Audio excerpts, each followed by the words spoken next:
as you picked up in the midst of your discussion with the mayor of Breline, Mayor Evidan, the now introduced Zephyr Arabella, or was it Arabella? I don't remember fully. Anyway. It is, that's my insurance company.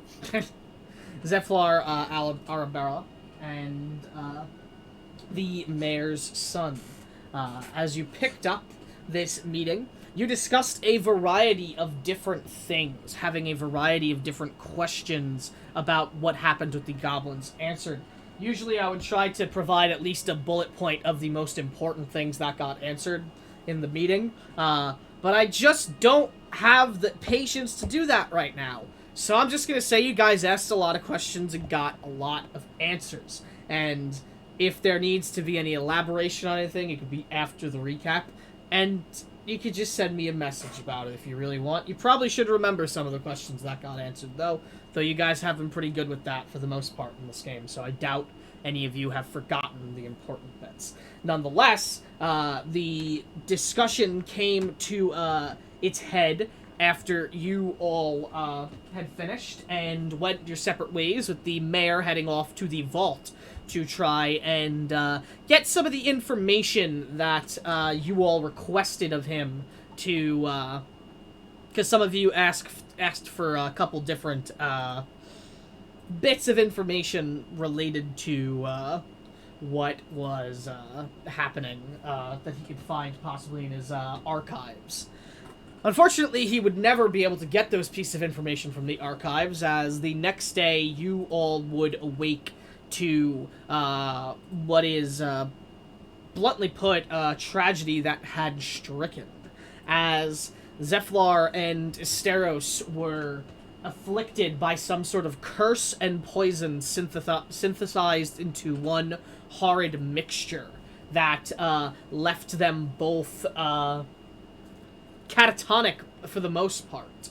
As you approached and examined what had happened, luckily Zephyr was able to fight back against it, claiming that it was, informing you all that it was a combination of a poison and a curse, or a disease and a curse, I believe it was. And that the reason he was... No, it was a poison.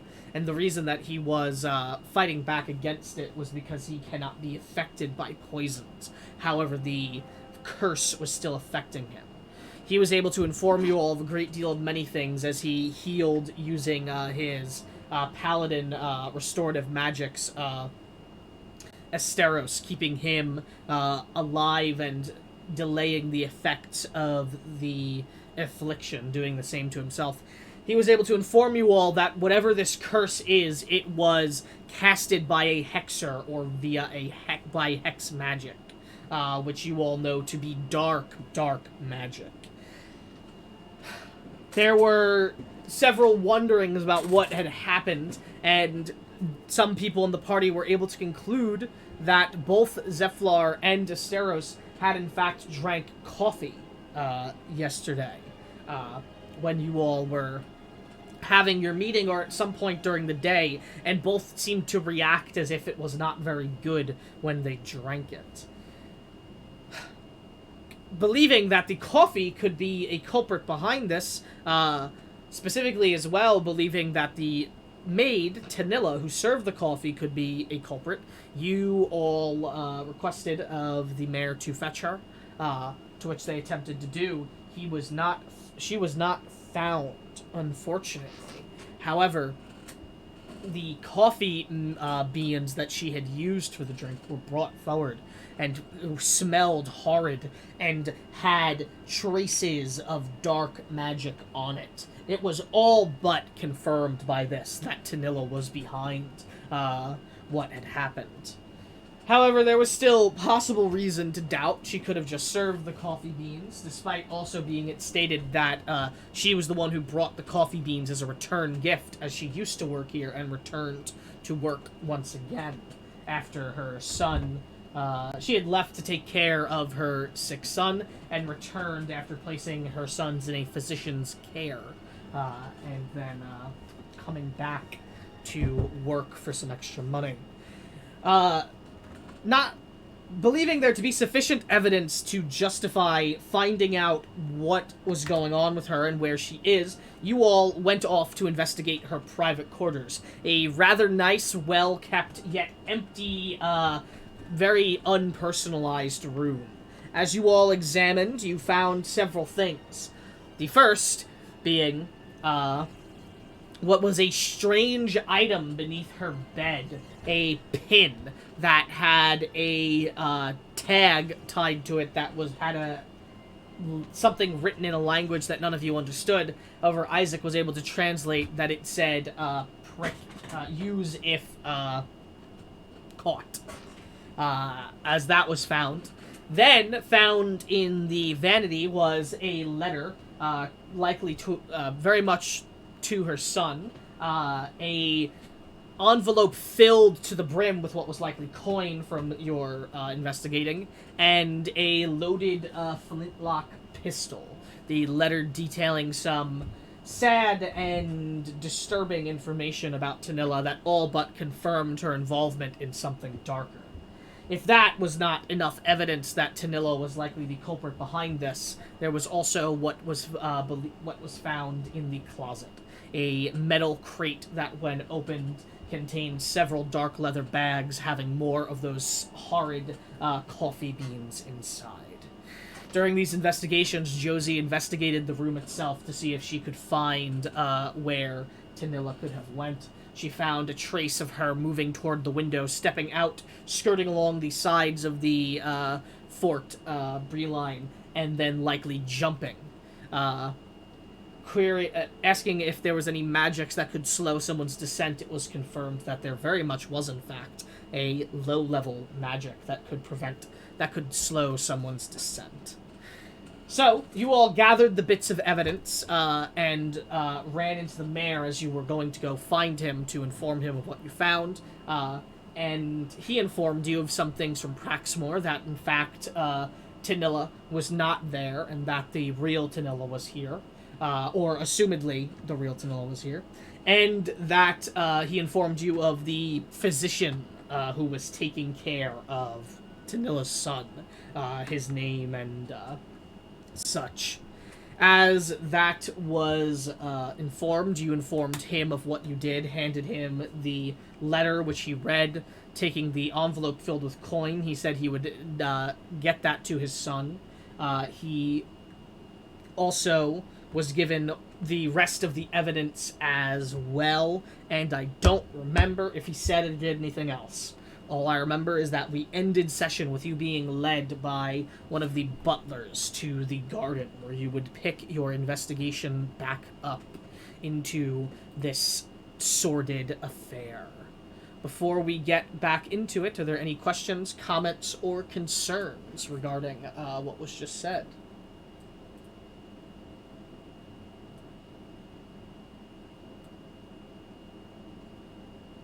Anything I left out in the recap that should have been touched up upon a bit more?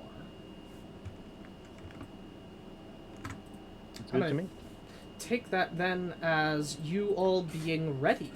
As we left off session with you all moving to the garden down below to investigate this affair further.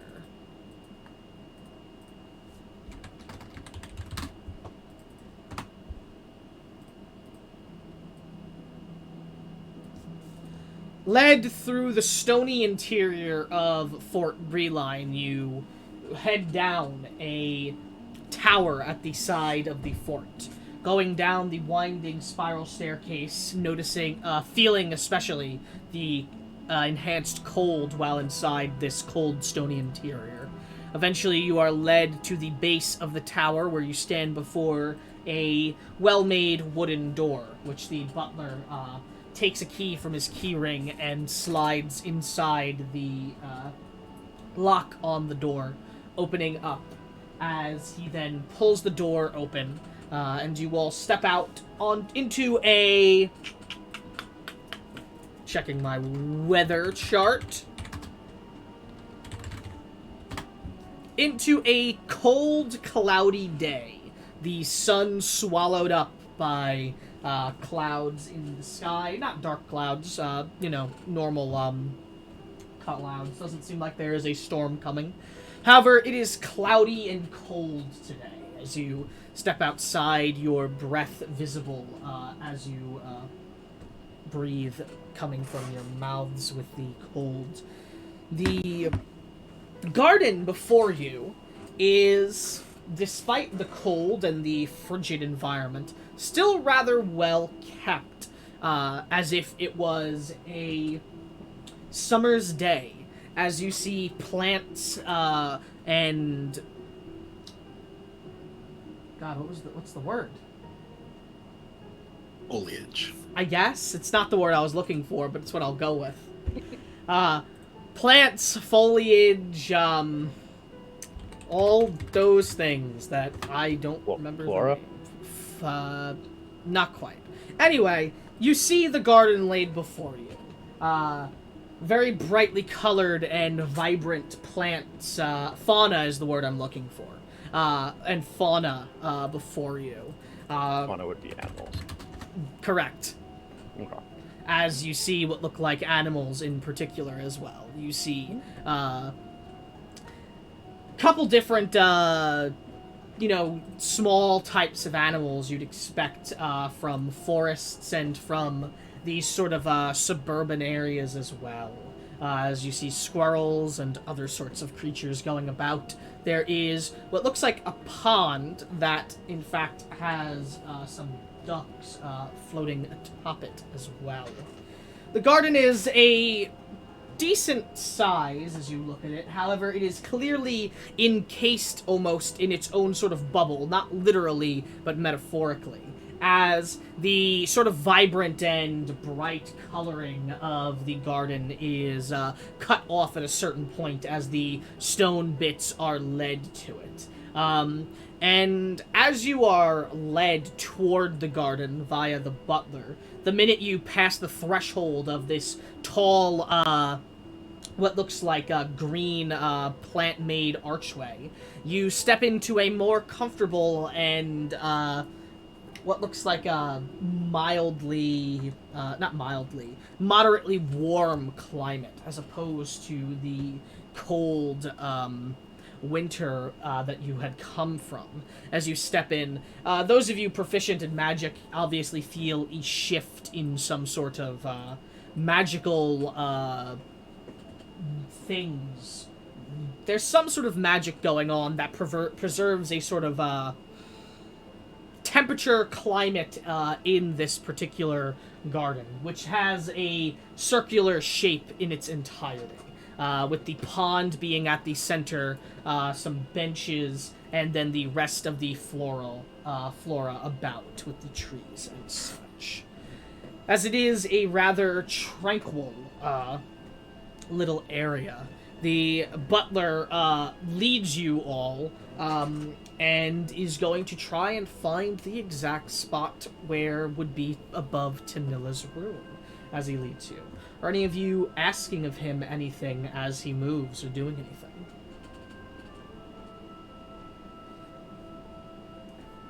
Are there...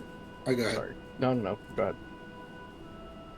Is the entrance we came in the only means of accessing the garden? At you saying that, he shakes his head, and he points over, and you would see that this is the sort of back area of the fort, and there is what looks like a stone pathway that comes here from the other side of the fort that you could enter or leave through. As he would go, this is just a way for servants to get back here if they are needed. There's also, as he points over to two other towers that are sort of closer to the main garden area. The way you came from, it took a bit longer to get here. However, there are two towers where he points to that are closer toward the actual garden itself that would take a few seconds to get through. There's also entryways over there for guests and residents who are staying.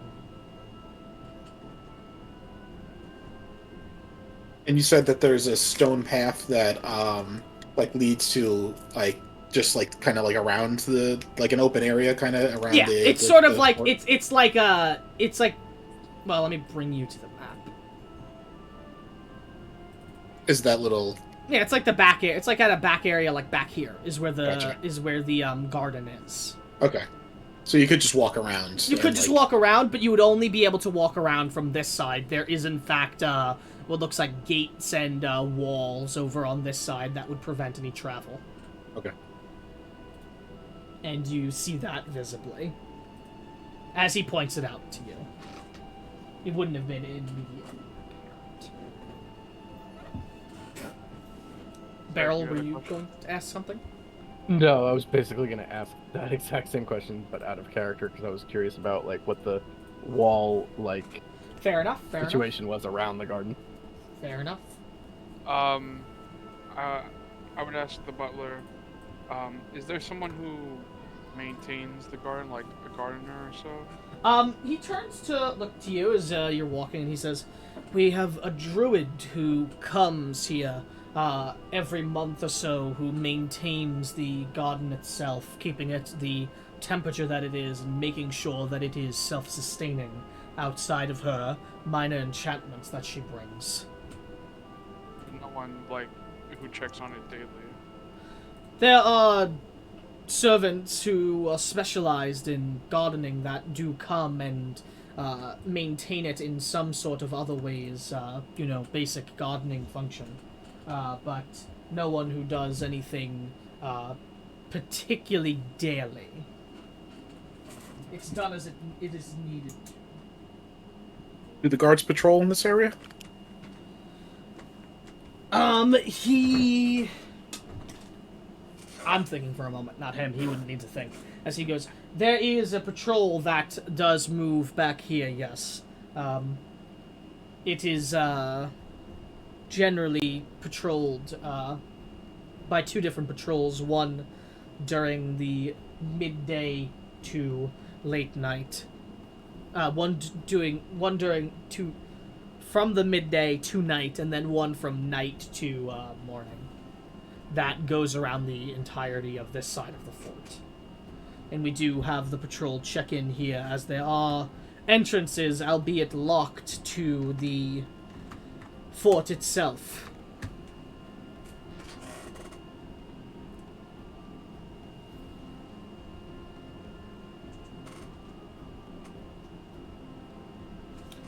Assuming Is there- oh, go ahead.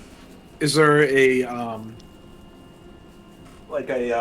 a guard station, like somewhere around here, like maybe towards the entrance here?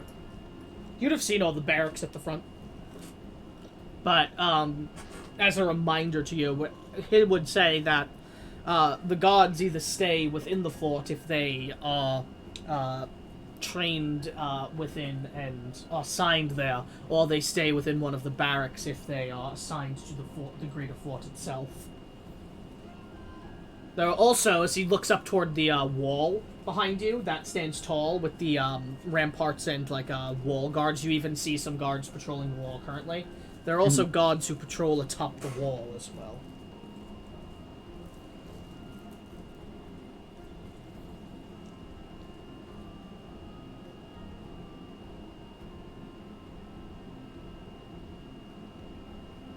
As we've been sort of walking there, trying to get to the spot he promised to show, Josie's been looking for other, environmental signs of things being out of place, potential paths that might have been taken, tracking things.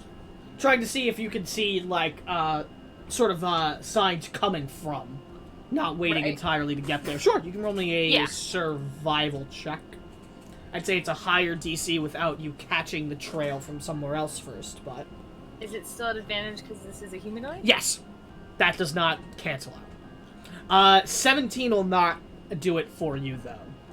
As you are not able to catch wind of the trail, without going to the spot at the moment. As you can tell, it's a bit difficult for you.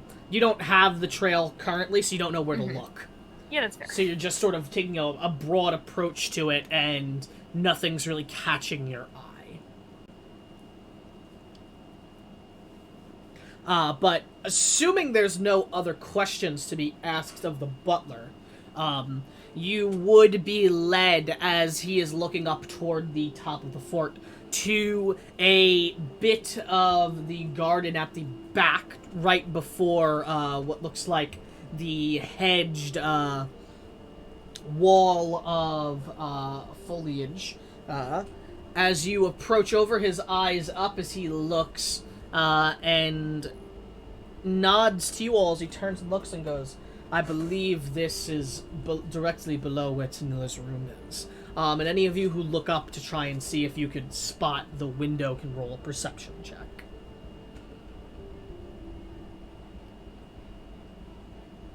Isaac has no idea.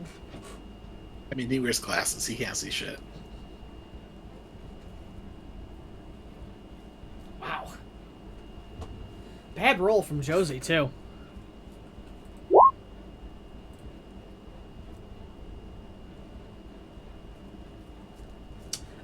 So Astrid, Beryl, the two of you can see that you are below a window. Beryl, you have a pretty educated guess that it is Tanila's window as you look up. Josie, you're having trouble with looking directly up with the sort of cloudy sky and such. Isaac, you wear glasses. Carolina falls asleep as she's looking. No, she goes to walk the dog as she's gonna look up. But you arrive here. Astrid and Beryl would be able to confirm that they believe that this is Tanila's room. If they would like to, we don't have to touch on that much more. And there it is. I ask, what do you do as you are led here? Alright, now I'm gonna find the spot I can see from literally floors up. I should be able to spot it in front of my face. Absolutely. Well. I would make you roll perception at advantage, but I would count this as something that is just already done. So you have already basically figured out where the spot is. As you move to that spot, and you find what you believe to be the footfalls where this individual came down. Directly in front of the hedge wall, these footfalls make it directly in front so that they just don't touch the hedge wall, as if they very carefully missed it. Interesting. Can I try to find where they went after that? Absolutely, roll me a survival check. 25 is absolutely good enough, as you just beat the mark, in fact. You have difficulty at first looking for these additional tracks as you look around. At first it seems like the footfalls happened, and then there's no other signs of movement. But you change what you're looking for, and you start to look for signs of someone covering their tracks.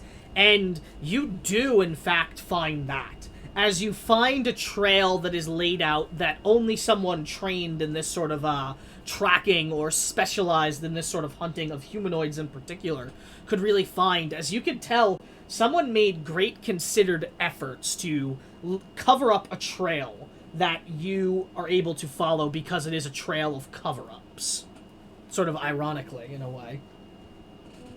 Ah, the old reverse track.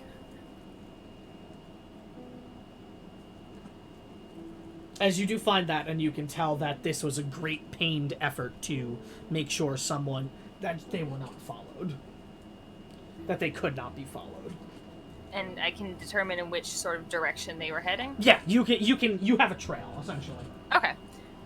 Then she would point out, like, whoever got out that window really didn't want to be followed.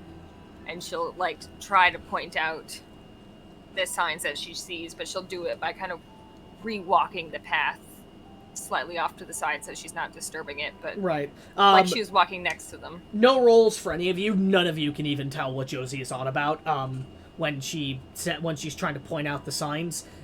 Just completely imperceivable to most of you.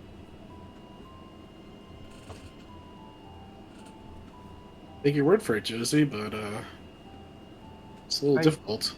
You seem to know what you're talking about. Lead the way, I guess? Yeah, she's been, like, walking along it. The butler would look to you all before you leave and go, is there anything else that I can do to assist you in your investigations?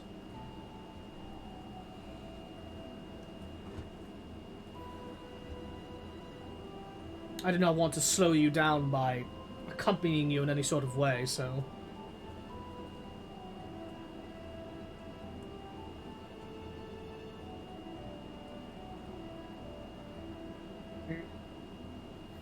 We'll find you if we need you.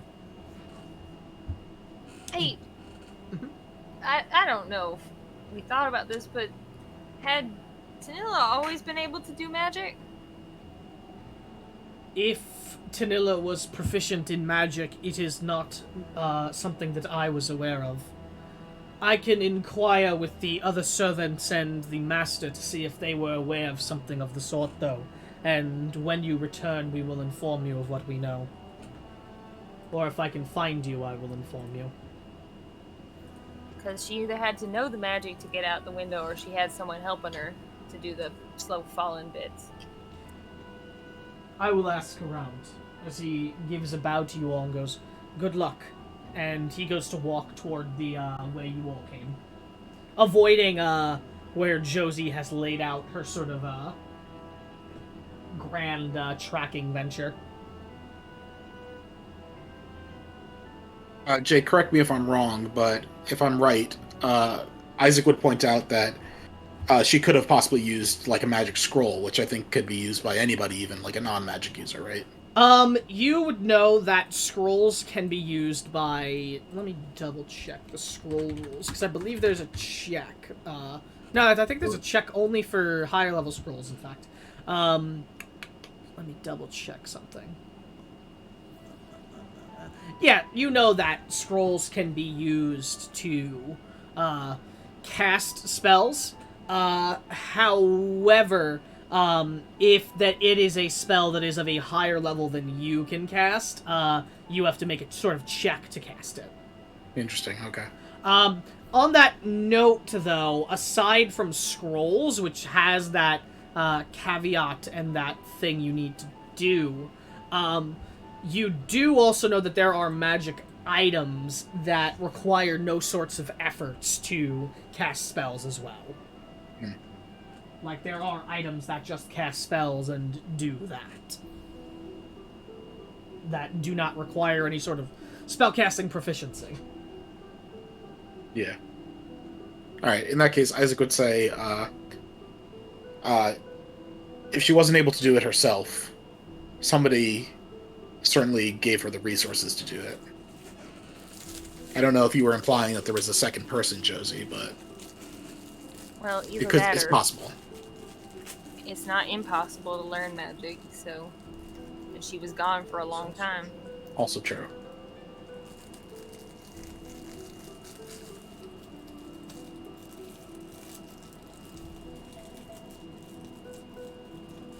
So, is your intent to follow this trail, then? That's Josie's intent, certainly. Is anyone else wanting to do anything to give Josie any sort of assistance, or do anything for their own sorts of tracking purposes? I'd like to, look for any dropped items on the ground along the trail. You can roll me a perception check if you're using your eyes. If you're trying to do a more intimate looking around, it can be investigation. Yeah, he's following Josie, just looking at the ground for anything that could have been dropped or discarded. So I'll have to go investigation. Okay. Alright. Anyone else doing anything?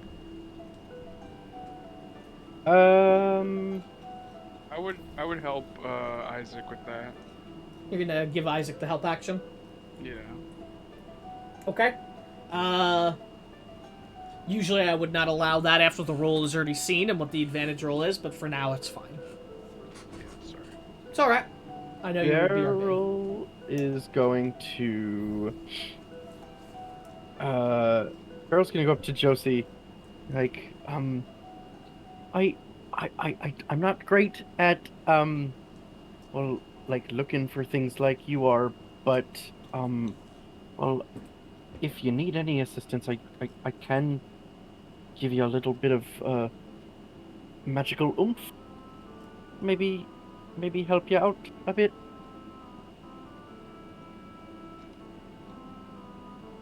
Currently, magic oomph won't do much for me, but I will keep that in mind. I don't really work with magic. Oh no, I mean nothing on your end needs doing magically speaking. I found that if I do a little bit of focusing and such, I can help you out in whatever you're looking to do. I mean, alright then. Beryl's gonna kind of do her little, like, rubbing her hands together like she's making a fire, and magical energy kind of like crackles and builds up as like a kind of static electricity kind of. And then she just gives Josie a little boop in the shoulder and gives her bolstering magic for 10 minutes. So you can whenever you roll an attack roll or an ability check, you can add a d3 to the roll. There you go. A little jolt.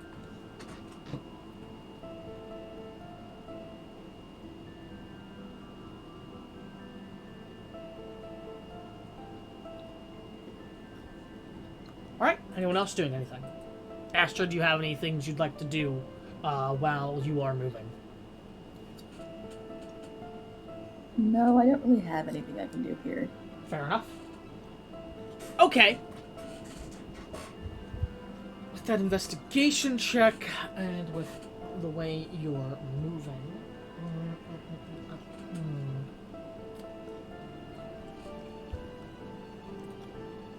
Let me see. As you move along the length of the trail, you follow until you are out of the garden itself.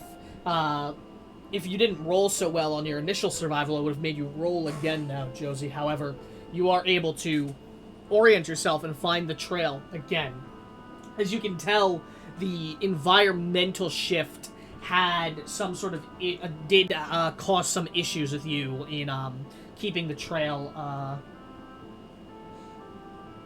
straight. Maybe perhaps that was an intentional decision to exit this way. In fact, you think in your mind as you tell it does change the ways of the tracks and how they're covered up some. But you are able to find the tracks still as you follow them across the stone path of the ground, and then eventually start to walk for quite a while following it, just on the stone path. As you begin to round around the fortress, heading toward the front area of it as you walk. And eventually the trail begins to lead up toward, up on the road and then off of the road. As it gets off the road onto the, ground, before you, and starts to walk off on a small gravel path toward what looks like a iron small door at the side of the wall to the fortress. As you've seen these before, they're like entrances into the fort itself and possibly other such things. As you begin to approach it, and you approach this door, and you are dead in front of it, the trail leads beyond the door. Alright, I just want to make sure, because the use of fort and fortress, which one is the whole walled city we are within, and what is referred to as just the smaller thing within a wall? So that is the... This is the yeah, fort. That's the fort. All Different of this than is the fortress? You said both and I got confused. Well, this is all a fort and fortress, I suppose, at the same time. Okay, so if but I'm... this is an entrance into the wall of the fort. Okay, so it's not. I wanted to make sure it was the little wall and not the big wall. No, you're not outside. Okay. So it's this is the city with the main wall. Anything inside the smaller wall is Fort Breline, which is what the city was built around. Perfect. So this is a door leading back into the wall around the fort. Yes. Confusing. Got it. So we just basically, she'll say out loud, like, so basically, if this is Tanilla's doing, she jumped out her window, went on a really roundabout path that she took great pains to cover up, including shifting her path to make it harder to track, to come around back to the wall of the fort she just escaped from.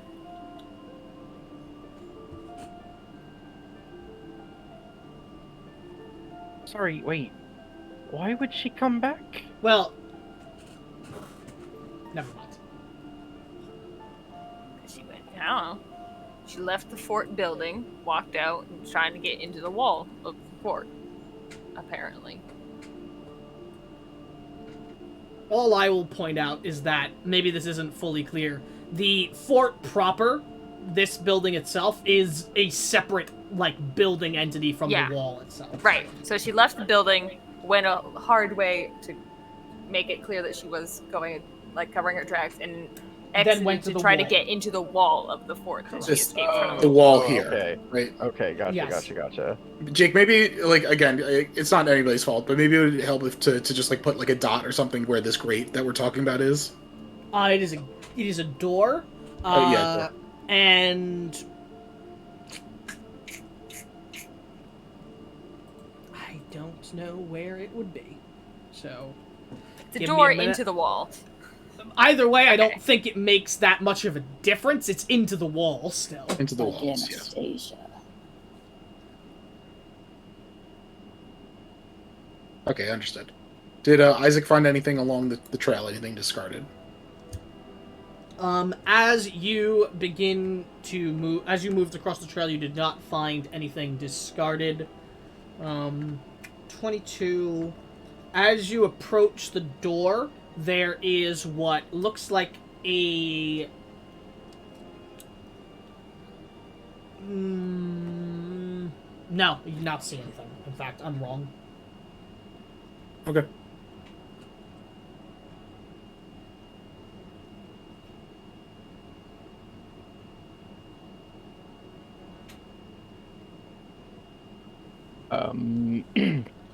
Right. Well, Beryl's just gonna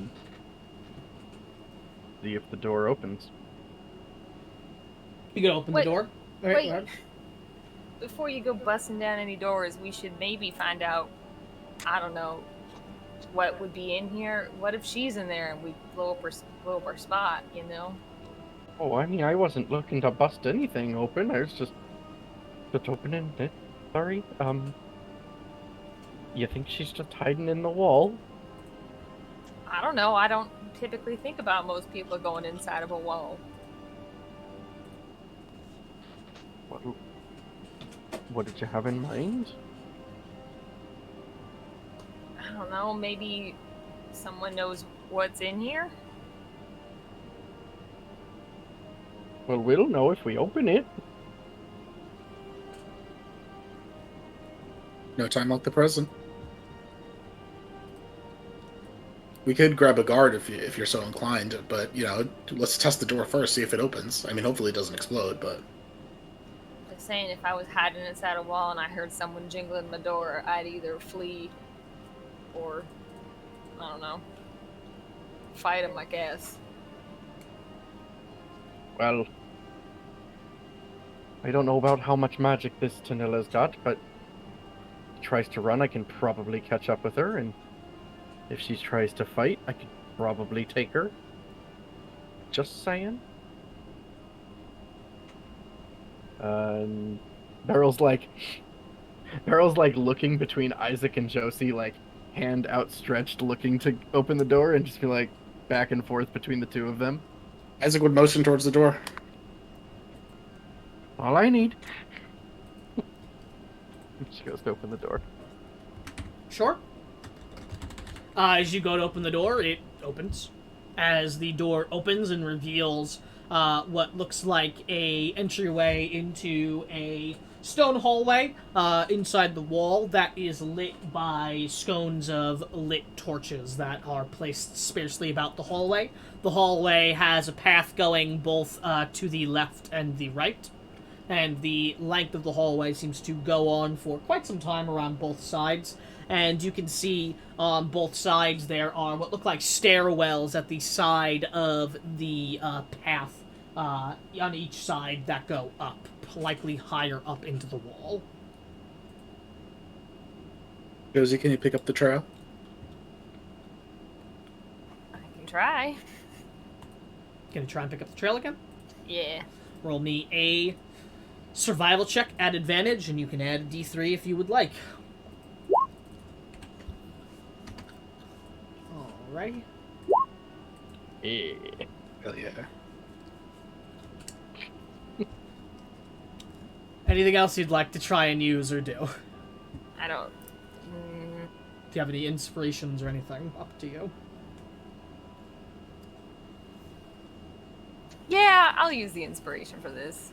You can reroll at advantage. Do I Well, get to keep the D3 that I yes. previously rolled? Okay. So, I've just counted as keeping the 3 still as well. Okay! So, do 22, a lot better, than 16. You have trouble picking up the trail at first. It takes you a minute, and then you're able to find it. The reason for this is that it's just not as well lit in here, and you can see that footfalls do not leave as much tracks on the stony ground inside of the wall itself. Likely based off of what of the stone is made of on the ground and such.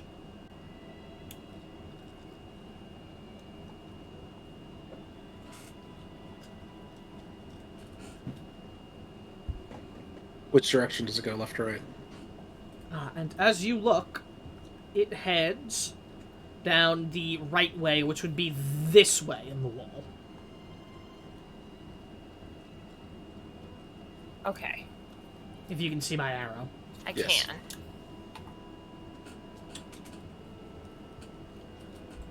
And you can tell from...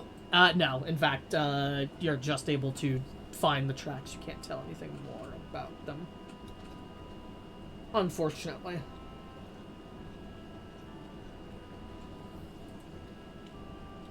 Well, I go this way. She would point, but boy, does she not want to be found. I would imagine not.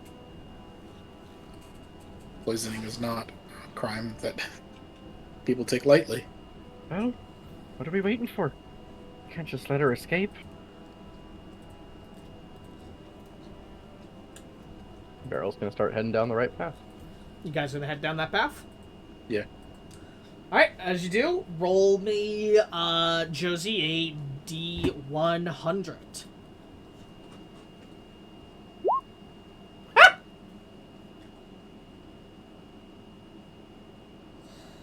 Oh my god.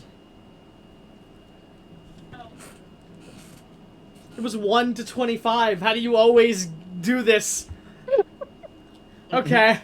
Roll me a D4 plus 3.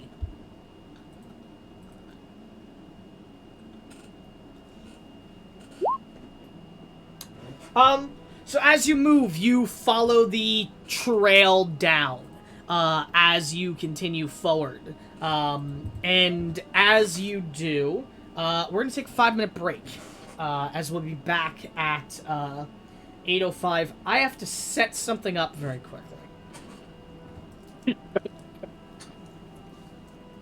As we will be back come 8:05.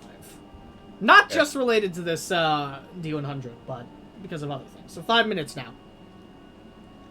Okay. And let me pause the bot. Alright.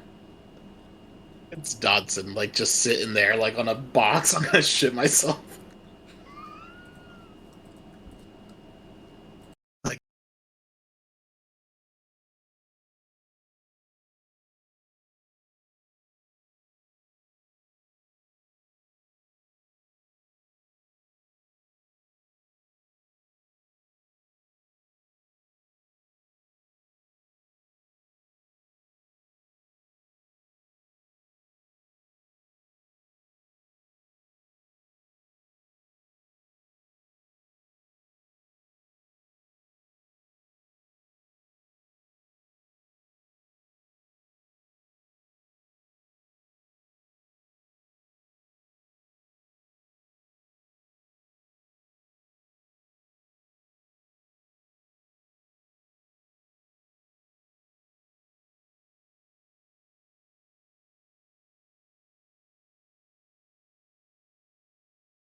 into it then.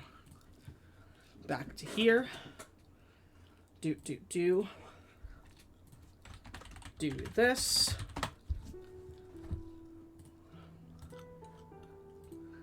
Drag you guys here. And organize yourself in a formation of how you are moving. Not going past this line that I just drew.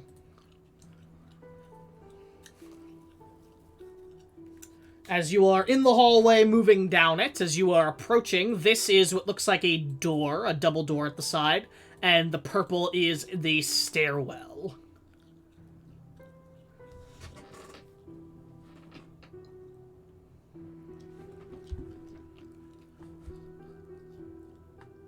And I will say Silas takes up a little position like here usually, and Soul will remain at the back.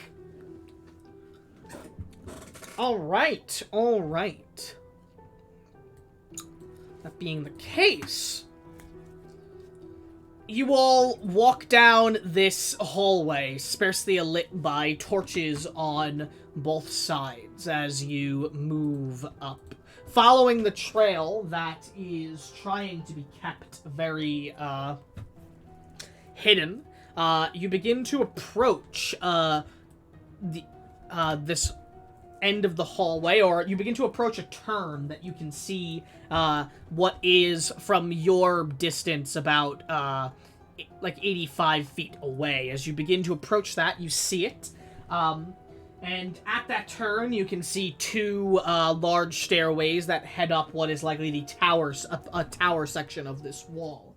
But as you make it to this spot, you then as well begin to hear what sounded like footfalls getting in close. Before you could react, a series of guards make their way down the stairs over at the side of the stairwell. And the minute one reaches, this is just where they're going to be placed after what immediately happens. But the minute one moves down, as they're having some conversation to themselves, discussing, slow day again, but you heard what happened at the main building, yeah? As they're seeming discussing of what's going on, and then one reaches a point where they see you, and look of panic goes over them as they ready their spears and start to rush down the stairs, and goes, "You're not supposed to be here, intruders! Who are you? Identify yourselves!" As weapons drawn, they move their way down the stairs, some staying atop drawing crossbows as these two move. What do you do as they do so? Whoa! We're guests of the mayor. Were you not informed?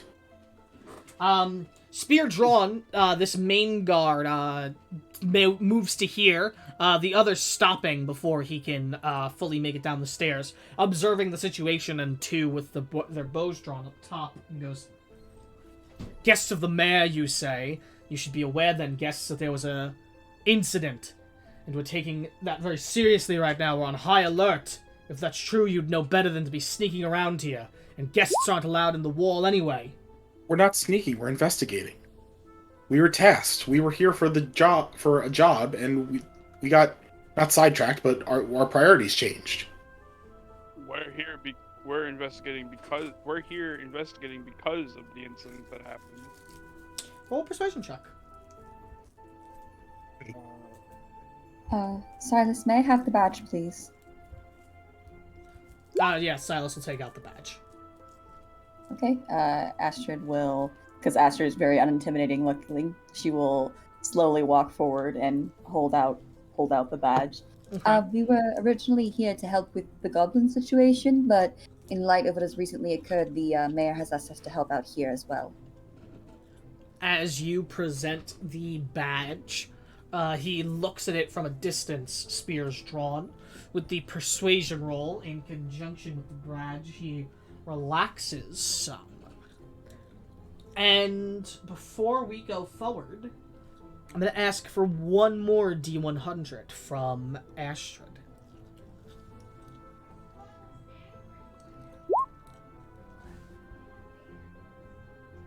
Okay. He goes to open his mouth and he says, Right. If that's true, apologies for the mix-up. Though, nah, he shakes it. He goes, apologies for the mix-up. It's clear that you're not just intruders if you have such official markings with you. Sorry for that. We're all on edge with what happens. We're not used to this place being... He stops speaking, mid-sentence, as he just stares forward, he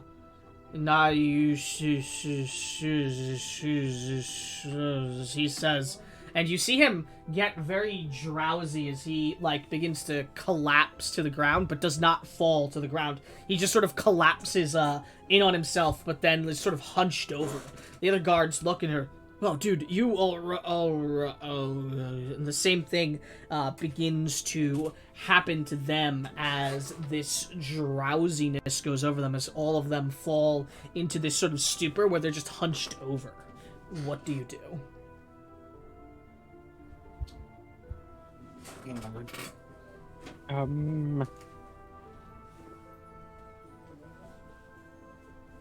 I didn't do that, just to be clear.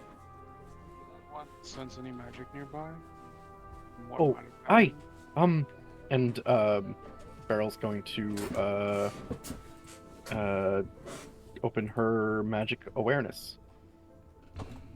Sure, that's what you're doing. Is anyone else doing anything? I'm gonna walk up a little bit so that I can get so within the movement range. and an action, okay? Yep. All right, so that's what you're doing. What is everyone else doing with their action or 6-second window? I'm going to ready my weapon like to the side, like still conceal it, but just like in case of something. Roll a stealth check. Okay. Nobody can tell that Caroline is readying her weapon, as you are readying your weapon. I'm going to... Oh, go ahead. At any point, did anyone tell us what Tanilla looked? We saw Tanilla. We saw Tanilla. I know what Tanilla looks like. You know what All Tanilla right. looks like. If I would like to ready that if I see Tanilla or basically anyone that Josie deems is looking quote unquote suspicious, that I want to be ready to, if they're within range, cast Hunter's Mark. Okay. That's a 90-foot range, so. That's a pretty big range. Okay. And she'll walk forward to be behind Astrid or next to Astrid. Sure. Isaac is going to look behind us. As you look behind you, you do not see anything.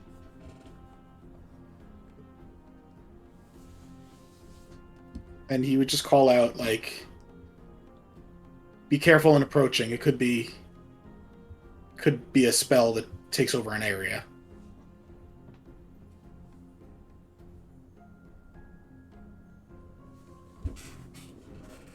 Astrid, are you doing anything? Astrid is waiting for Beryl's report on the magic situation. Okay. As you press forward, Beryl, and open your magic awareness, that would be... Yeah, you'll get all of them. As your magic awareness comes through, you begin to peer toward the concentrated magic to see if there is any. And around the time you realize this, they begin stirring again, as you see that covering their bodies is enchantment magic, and we are going to roll initiative. As that realization comes, as you see them stirring into a more aggressive stance.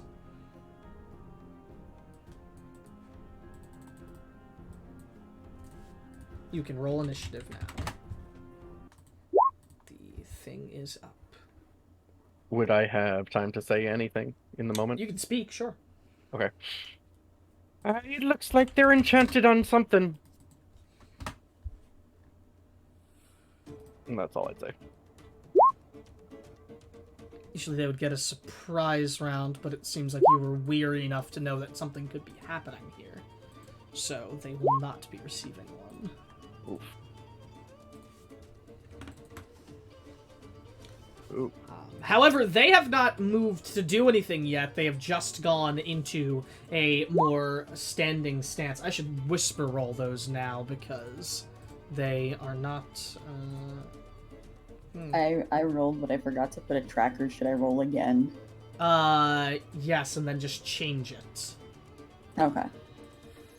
Wow, terrible fucking. It is one better than it was. Terrible so that's rolls from them. So I want to explain very quickly, that all they have done is moved into a more standing and sort of aggravated stance. They have not done anything yet, and you cannot tell if they are moving to do something as of this moment yet as well. I say this and I clarify this because I don't want anyone to necessarily think jumping to initiative automatically is we have to start attacking these people. They have not attacked you, nor do they seem to be doing anything yet. Just to make that clear. However, they are in an aggravated stance and are covered in enchantment magic. Take that as you like. As Josie, it starts with you, with Beryl having called out what she has, and them now standing with their back straightened now in an aggravated stance. As you look to them, their eyes, can't see the eyes, the helmet covers them. So, can't see that. Alright. So, presumably she knows enough about the word enchantment means some sort of magic's happening. I don't know much. Okay. I'm going to move to... Let me measure.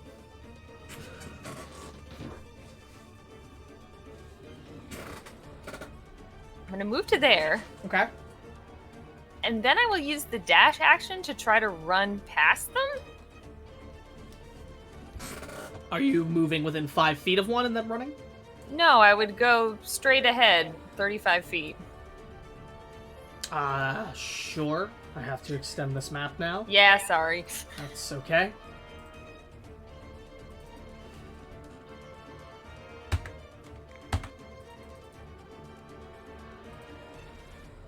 Extended the wrong way, so that's fun.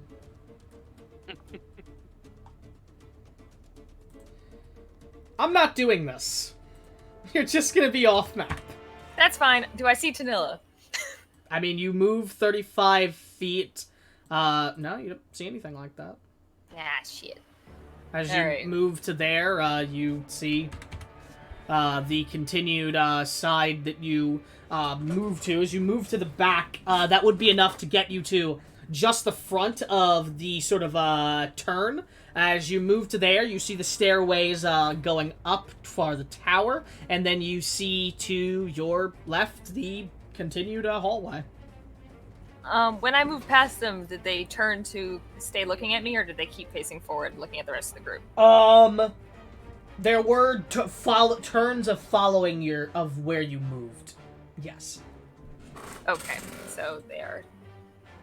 Alright. That's pretty normal human behavior. Well, but actually, okay. wait. Yeah. You're 35 from where you were initially, which was here. Okay. Is that you? Yeah. Okay, you do that. Isaac, you just see hold Josie on. bolt down the hallway. And then these guys standing there, some turned to look toward Josie as they moved. Okay. Isaac would move right up here. Mhm. Let me just make sure. Yeah. And he would cast Hold Person at 3rd level on this boy and this boy. Okay. Okay, you always cast the 3rd level, that's why. Yes. Sure. If that's what you want to do. As Yes, you will I'm- hold person them. I will roll their wisdom saves. DC 17. One of them makes it and the other fails, as this one fails. That was a really good... They have a +0, so you rolled a natural 17. Yeah. Well, I got one. Alright, as you lock one up, upon doing that, yeah, you do so. And I would say restrain them as possible. They're clearly under the effects of something. And that'd be me. Goes to Barrel. Boy.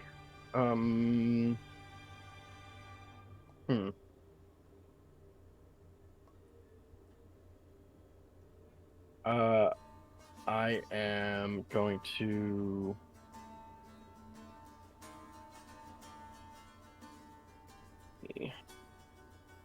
My movement. 40.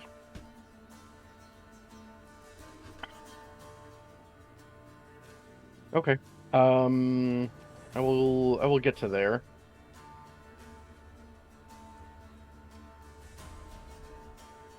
And I will attempt to grapple this guy. Sure. It's an athletics versus. You do not grapple him, as he rolled the 22. Wow. Terrible. As you attempt to grapple onto him, he just smacks your hands away.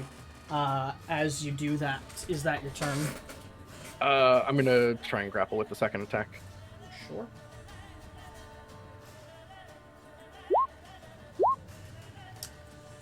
He does in fact beat you again. He beats me. Yeah. Yeah, and this guy's a wrestler. He's just rolling very well. All right. Jesus Christ, dude. Yikes. That's me. All right. Don't think this is exactly rage-worthy, but I guess I was wrong. Technically, Technically, it was a tie, but he wins via grappling rules. So he rolled an 18 and then a 19 was what that was. So Jesus. All right. Immediately upon aggressive action being taken, with Isaac casting a spell to hold this individual atop pulls his crossbow to his front and fires at Isaac with a heavy crossbow shot. 22. Does that hit? Oh yeah. That's a good roll. What's your AC, Isaac? 15. Never mind. That might be a bit of a meta way of doing that in particular, but It is, but I have no idea what anybody's AC is. I know, but alright, it doesn't matter at this moment. You take 8 piercing damage as you are shot by this crossbow, which embeds itself into the side of your stomach. Shot! As he just shoots you with that. And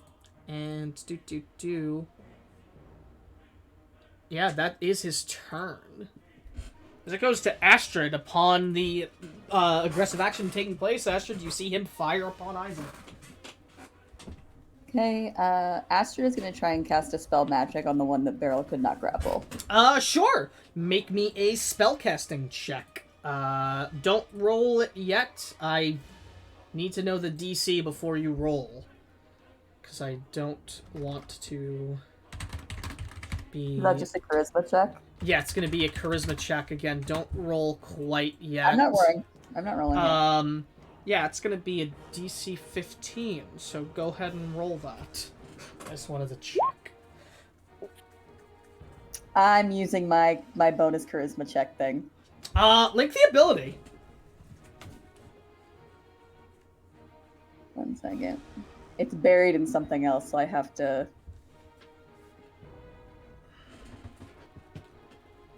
There it is. It's in Lunar Benevolence for some reason. Once per short rest, you may give yourself a +5 bonus to a charisma check.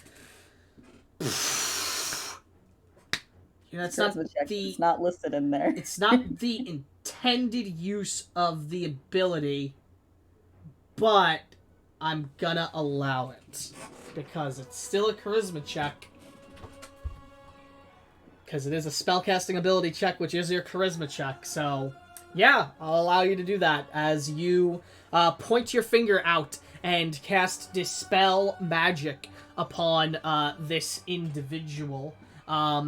As you do, you feel a cold but comforting touch on your hand as you would all see what looks like a silvery moonlight glow drip down onto Astrid's hands from these like filaments that just appear from the sky as they wrap around her hand like a cloth and then shoot out toward the guard as the spell is as you cast the spell magic on him, and you see him just sort of like shake for a moment and almost fall back. So he goes, "Oh, my head!"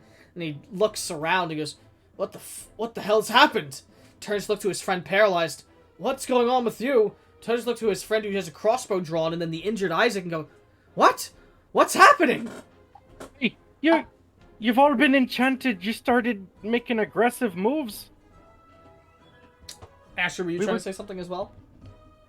No, I'll let Beryl finish first. Okay. We were just trying to restrain you. Roll a persuasion check. That's my strong Say suit. at a disadvantage because this is an incredibly tense moment right now. Mm-hmm. That's not bad. No, it's not bad. Let's see. I will roll something for him. It's not an Beryl insight hits, like, necessarily, the most but let's random see. ass It's a charisma wisdom check check sometimes. nonetheless. As he just panicked, look around and goes, "What the hell's? Ah!" He turns to look toward his companions, obvious panic in his eyes, but not looking to you all aggressively. Astrid, is that your turn? She is also going to say, if you could assist us in restraining the remainder of your colleagues, that would be helpful. Forgot to roll for Silas and Soul. And then Isaac's been beat up, so as a bonus action, I will cast a healing spell for him. I'm gonna allow Soul to go now. Rogue's So I'll not cast healing word here. for Isaac. So you get 6, Isaac. Thank you. And that will be her.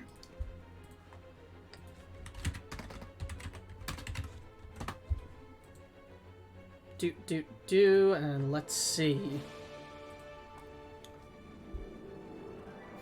Yeah, Soul is going to cast Dispel Magic as well on the one that shot Isaac.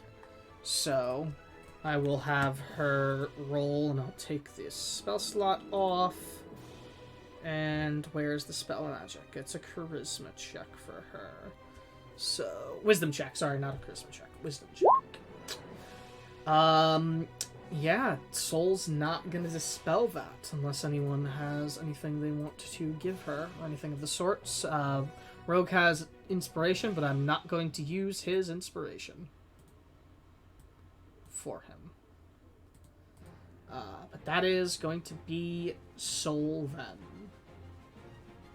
As everything else she does is not really going to be too great for them.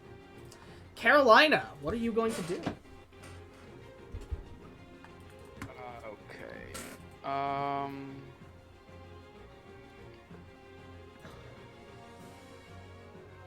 I'm going to kind of take a defensive stance in front of Soul. And because I don't want to really, attack these guys, I'm gonna end my turn by giving her the help action. Wait, let me double check something real quick. Okay.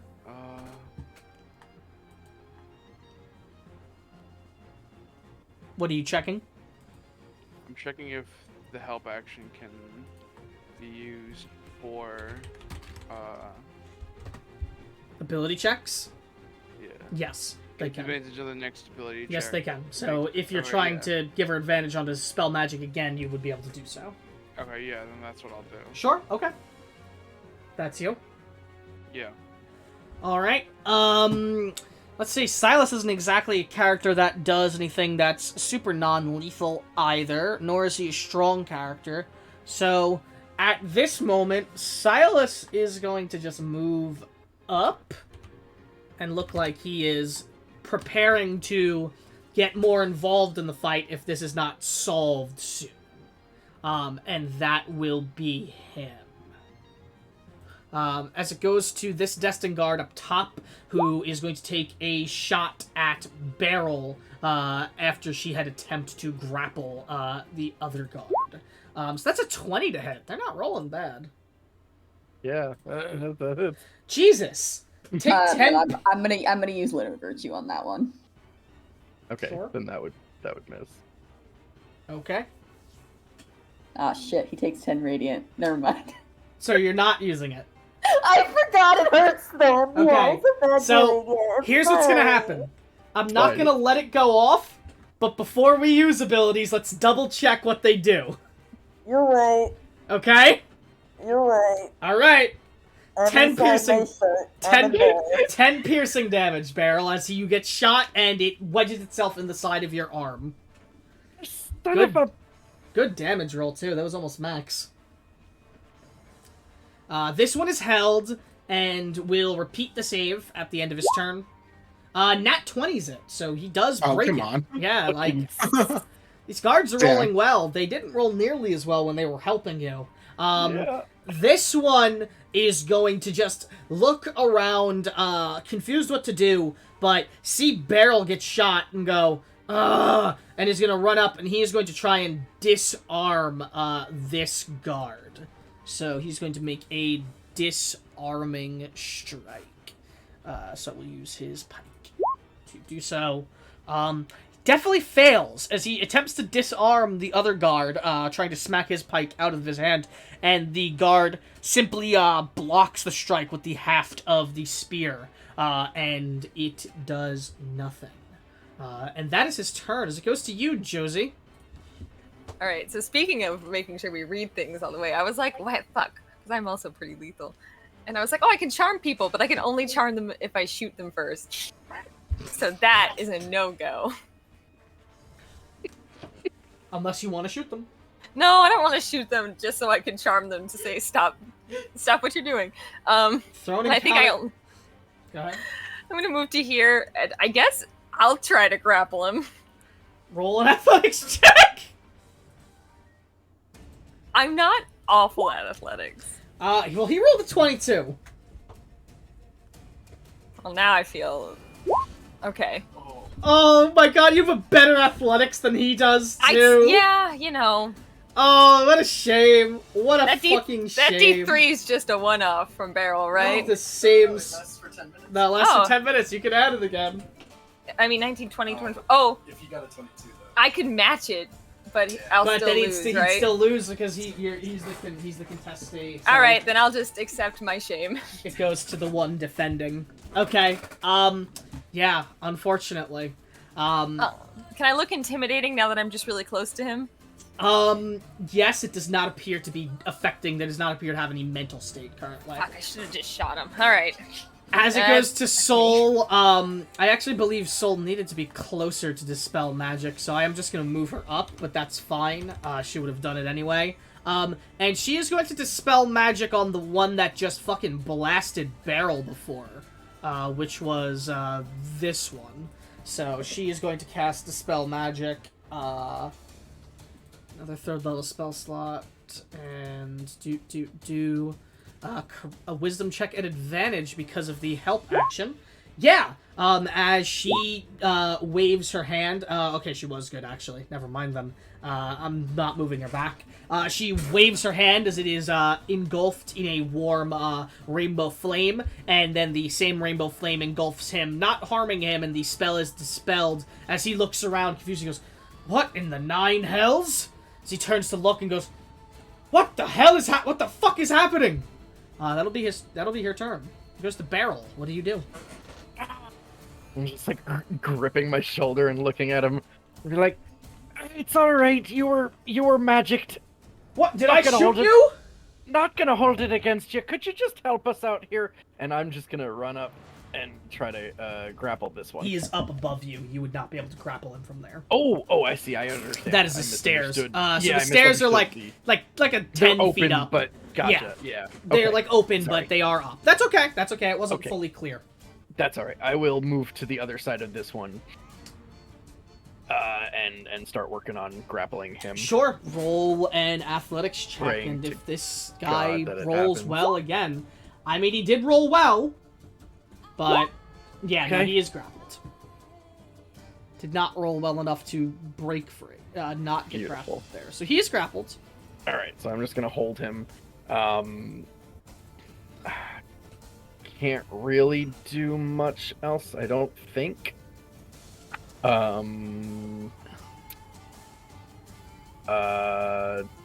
Yeah, because it would be full action to use an item, so All right, that's you. that's me. Yep. Goes to Isaac. Isaac will just hide behind Soul. Okay. That's your turn. Yep. As it goes to this one, who will move to be here, and is going to take a pike attack at Beryl, who is holding his companion. Does a 19 hit? It does. And as he strikes, you see he strikes with an extra bit of power with his other guard right next to you. He's not incapacitated, so this counts. As distracted by grappling the guard, he is able to stab you in a more opportune position, dealing more damage. As man, I did not picture this ever being used against you by these guys. Really. You take 15 piercing damage. He stabs you through with the spear at the side of your gut. As you can tell, these guards are definitely trained for combat when they are really close and up together. No joke. Yeah, that was a good roll. That was, yeah. All right. All right. That is him as he pokes Beryl pretty aggressively. Astrid. Okay, so we've got two unmagicked. Yes. I will mark the one unmagicked being one. Thank you. So we got one fighting Beryl right now. Yes. This Is one. he being held person? No, he is grappled, this one. The held person one made his save. All right, cool. So I will go for the one that is not grappled, and I'm going to cast Dispel Magic again. Okay. Charisma check. DC 15. This is my thing. Please just do what you're supposed to. The fuck? Oh, fuck. It is a 50. It is basically a 50-50 chance for you. I know, but still. All right. 'Cause you have to roll a 10 or better. All right, then she's going to go forward a couple of feet so she can give Beryl another heal. Alrighty. Break off a heal for Beryl. That's you. Yes. Thank you. Okay, Carolina, what do you do? Alright,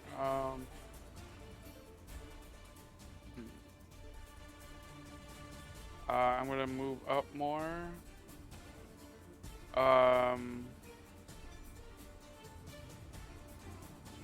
I'll give the help action to Soul again. Alright. And this- I'll have her use her last 3rd level spell slot, but Oh, it is her last one for this.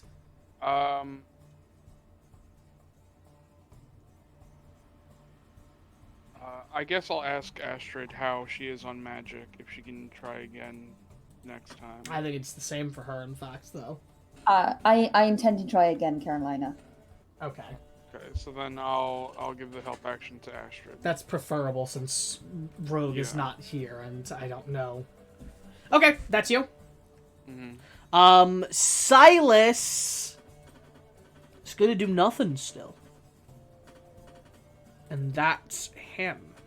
This one is not magicked and is going to move over to try and disarm his companion. As he will strike to disarm. And contested. Nope, he does not disarm him, unfortunately. This one that is grappled is just gonna try to attack Beryl, who is grappling him, as he will take an attack with his pike.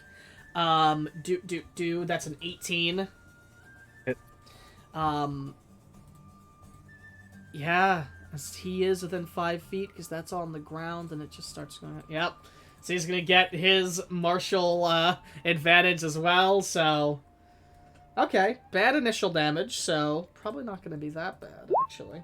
Yeah, as you take what is a whopping 7 points of piercing damage. All right. Not nearly as bad. That's him. As it goes to this guard, who's just gonna go, oh, fuck it. If we can't get the magic off him, just knock them out, as he is going to make a non-lethal strike at his companion with the haft of his pike. And it is going to hit as he strikes him and deals 5 piercing damage. This is the grappled one that he struck at. Okay. That'll be his turn, Josie.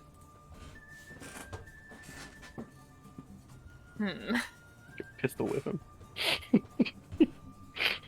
Yeah. Fuck. Alright. The other guard said it was okay to knock him out. Yes. Alright. I'll try to pistol whip him.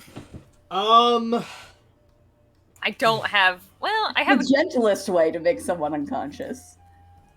Look, you don't look at Josie and think Keep he's your gentle. helmet on. What do you have? I've got the back of a gun. You don't have any melee weapons? Oh, I got a dagger, apparently. Yeah, I'd go with the dagger because striking with the back of the gun or a pistol whipping would be an improvised weapon attack. It would not. Yeah, would fair not be enough. I can use proficiency. the actual It's not handheld weapon. It's not exactly what you do with the gun usually, so you're not proficient with it. It's not what some people do with a gun. No, you're right. So you can make your attack roll. All right, and I am Non- stating it out loud for clarity, non-lethally trying to, for the court record. That's fine. All right, go ahead. Yeah, that'll hit.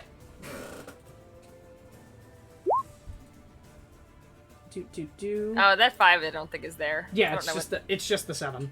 But 7's a lot. As you strike him non-lethally, he is looking pretty beaten up. Guess I'll do it again with my extra attack. Oh, sorry, I forgot you had that. Go ahead. 11 will not hit though. That's fair. She feels bad after the first one. That's you. Yeah. All right. As it goes to Soul, I'm gonna have her not do anything to preserve the spell slot currently. Goes to Beryl. Aside from, she can throw a heal out to Beryl, actually. As she will throw a healing word to you, Beryl, and you'll heal for 6. Okay. All right. I'm gonna try and let's see. I guess. Am I able to attack while I'm grappling? Yes. Yeah. Like a full-blown weapon attack. Mhm. Okay. That doesn't Yeah, stop. Grappling does not stop that. Okay. Yeah. So I'll just kind of wrestle him with one arm and take the Makuhito and just kind of conk him on the head if I can. Mhm.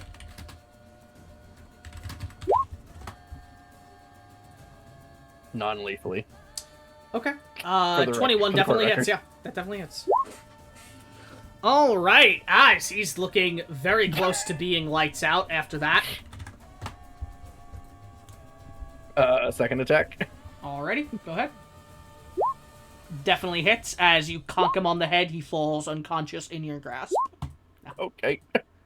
Sorry. As he is lights I'm out. asleep. That's me. Yeah. Isaac. I didn't really think about this, and it seems kind of silly to even ask, but could Eldritch Blast be a non-lethal? No. Yeah, I didn't think so. I did not think so. Magic is Okay. magic is by all definitions not is completely lethal unless stated Yeah. otherwise by the spell. I figured as much. Okay.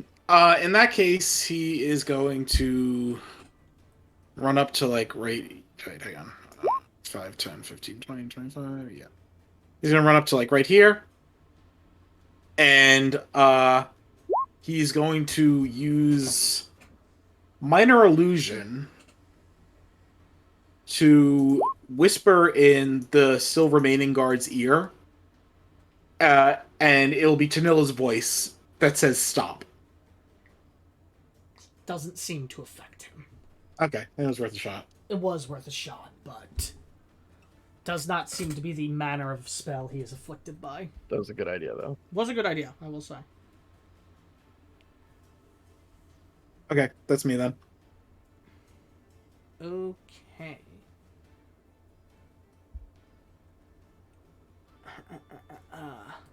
So it goes to that guard, and he's going to attack Beryl for bringing down the other guy. That's going to be a miss, though, with a 17, as their hot streak seems to be ending. Astrid. I just got back, so that's perfect.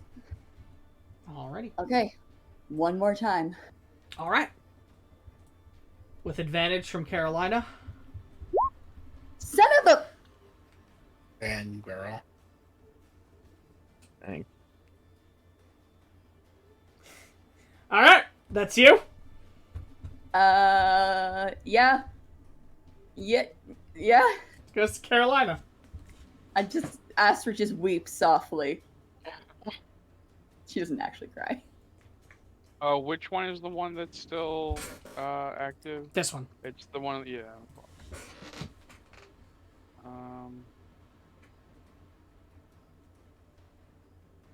Would a bolt from a crossbow can be non-lethal? No. Or is that like the, yeah. I don't let ranged attacks be non-lethal. That makes sense.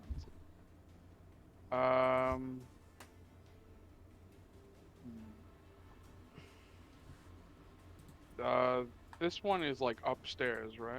So there's no way I can really... No, he is technically on a stair that is 5 feet still on the ground, though.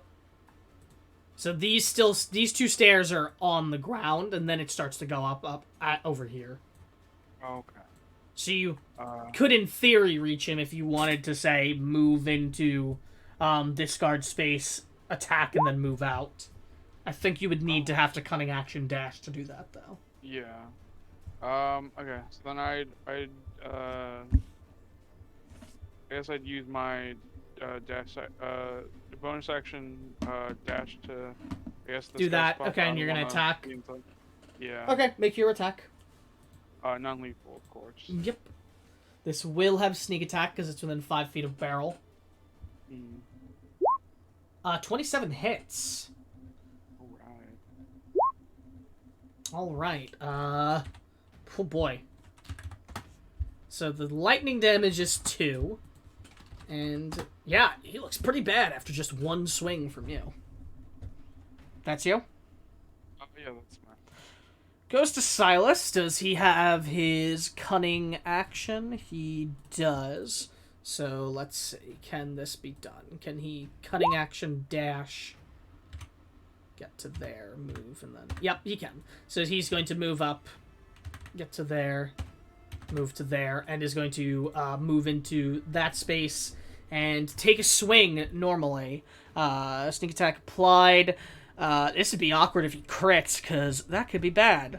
But here we go. 17 will hit, not a crit. Yeah, as he strikes him down. Actually, 1 second. Okay. He was about 8 damage off of insta-killing him right there. Fuck. But he goes down and falls unconscious, as both of the hostile guards now lay unconscious on the ground. Initiative is over, as the 2 guards that were dispelled just look and go, "What the hell was that?" What's the last thing you remember? We were talking, you explained that you were not intruders, and then I got really tired and thought I fell asleep. You got magicked something fierce. Somebody must have left this as some sort of contingency plan. When would we have gotten magic to be contingencyed? Have you gotten anywhere near the fort recently? No, our patrol sticks to the wall. Um, Hmm. well, I mean, you know who we're looking for, right? We have no idea. We were moving to go get briefed on the situation from our captain. Oh. Hey, well, we were tracking down the potential culprit. It was Tanilla, one of the servants in the Tanilla? fort.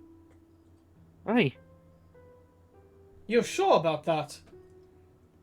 pretty darn. Huh. Why? Well, we saw her earlier today.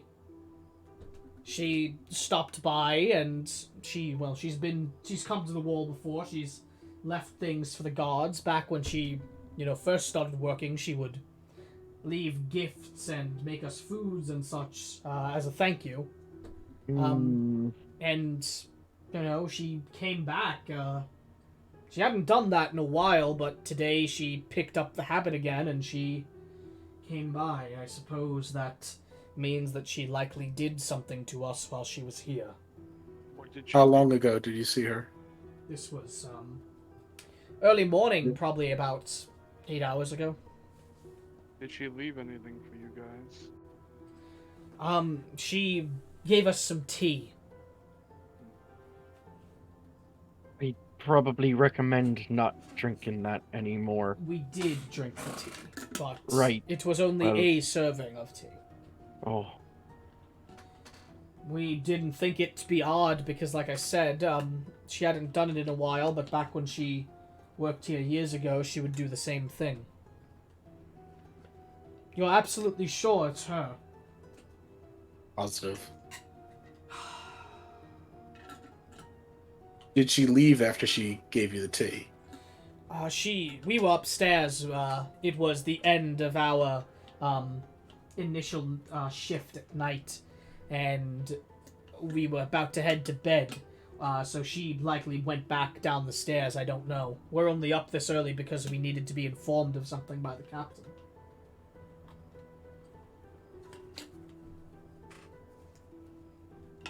So, last we saw, she was heading back down here.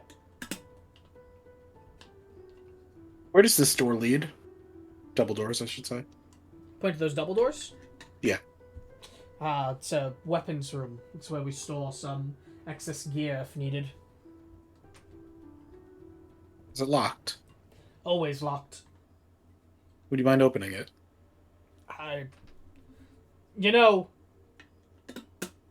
Looks to his two unconscious companions and goes, I suppose you all are investigating and we only slowed you down, sure. So he walks over to the door, and will pull out a key, and he'll go, I will assure you, though, that it is unlikely that anyone could have gotten in here. Only guards have keys, and only the leader, and only patrolmen have the keys. As he will slide the key and open it, pull open the door, as you see inside what looks like a well-stored armory room. Suits of armor, weapons, and all the sorts that you have seen from the guards. Do you notice anything out of the ordinary? Talking to the guard. No.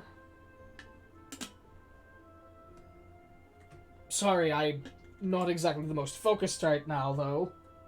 Of course.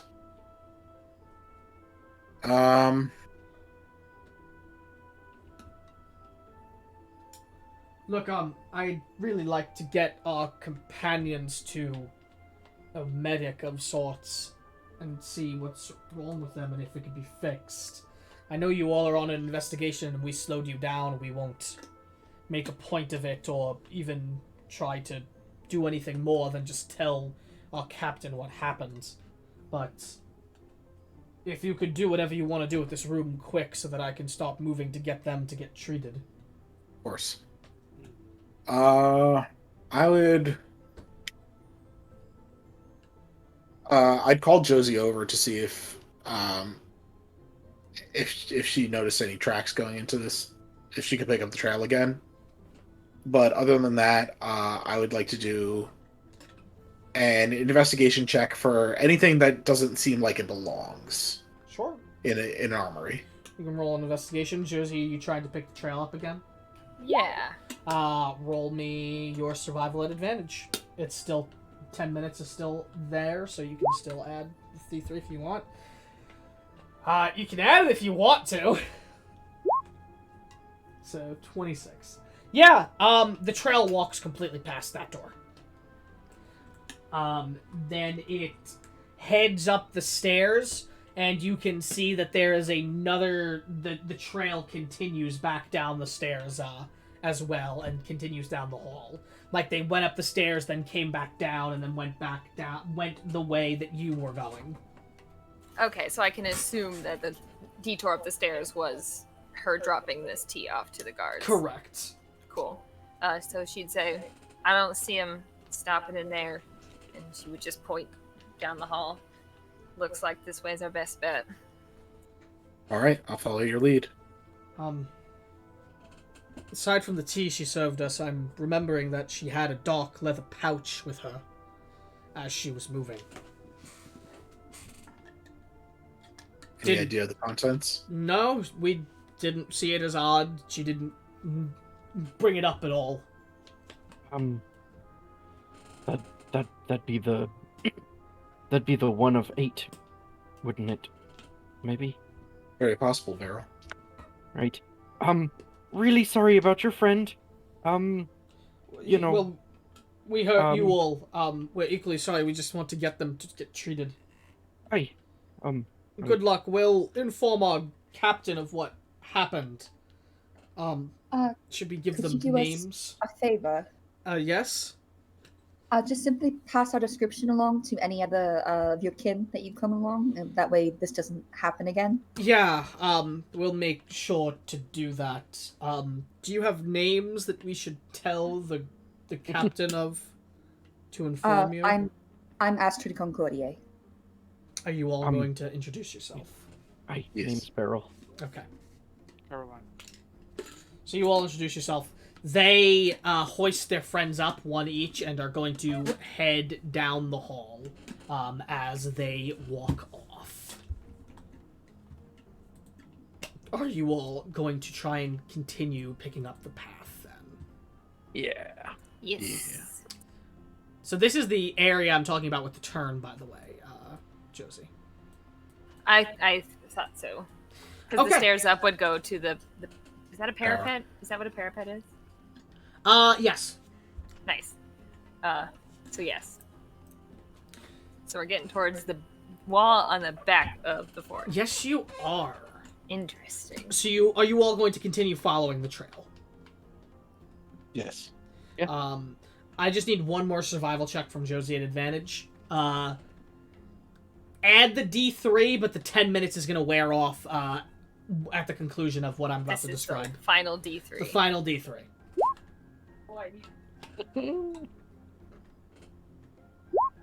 Hell yeah. Okay. So 18 is good enough. Luckily. Definitely helped the 3. That is the last D3. And as you all move down the hallway following the trail, are you discussing anything or doing anything?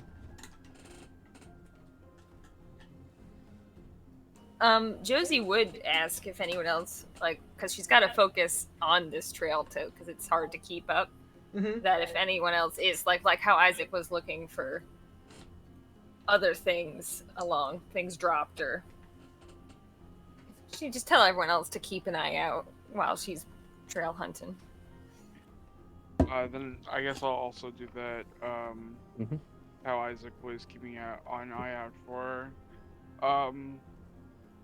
anything that would likely betrayal anything in particular. Sure, you can roll a perception check.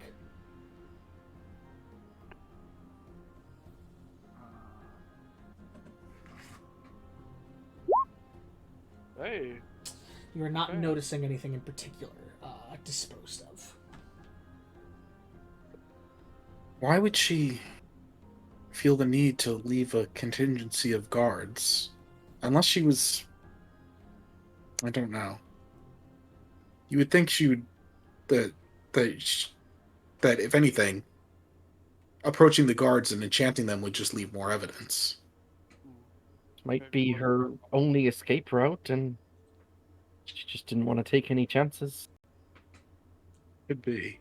I honestly think at this point she realized it would eventually be traced back to her. She was more worried about gaining distance rather than remaining anonymous. Good point. Might have not been her also. Not that she was like with someone, but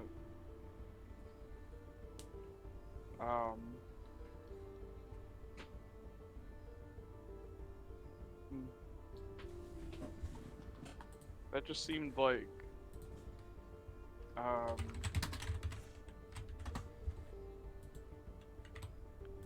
don't know. That didn't seem like for her to use tea early in the morning for it to activate for that effect of guards. Now that felt more of like a in the moment kind of magic rather than something like that. Like if it just put them to sleep, I would say that kind of makes sense. But for like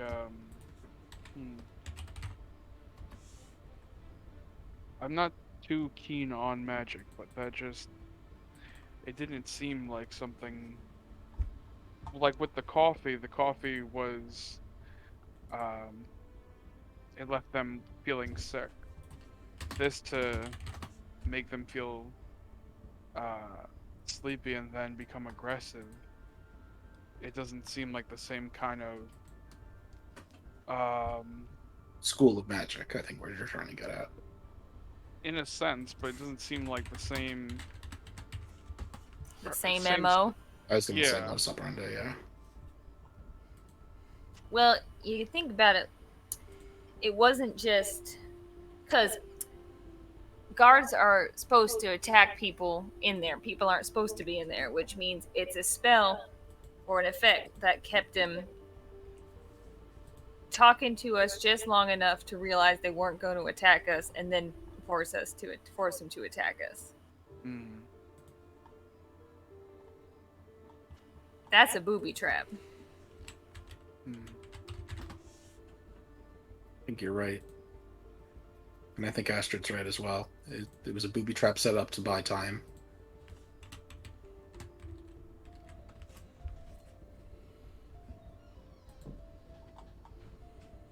Well, I'm glad we didn't waste too much of our time.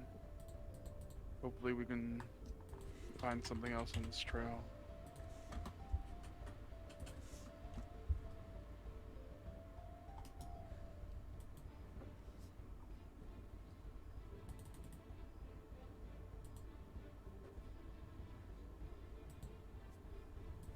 So you guys are gonna keep following? Yes. Mm-hmm. All right. As you move through the trail, you walk for quite some time until you have moved past another set of stairs, then to another turn. As you begin to move around that other turn, you see that the trail leads directly to an iron door on the wall right at the back here. So right back on here, going out into the city overall here. As this iron door stands before you, a lock on it, and a twisted, a handle as it sits there, shut with a small, barred, window that looks out into the back alley, behind the wall into the city itself.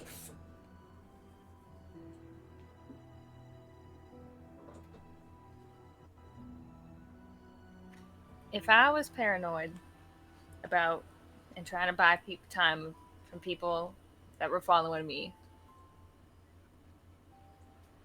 that door would be trapped as fuck.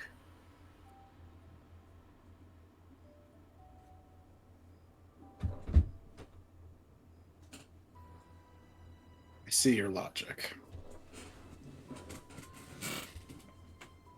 People who think they got people after them, they do a lot.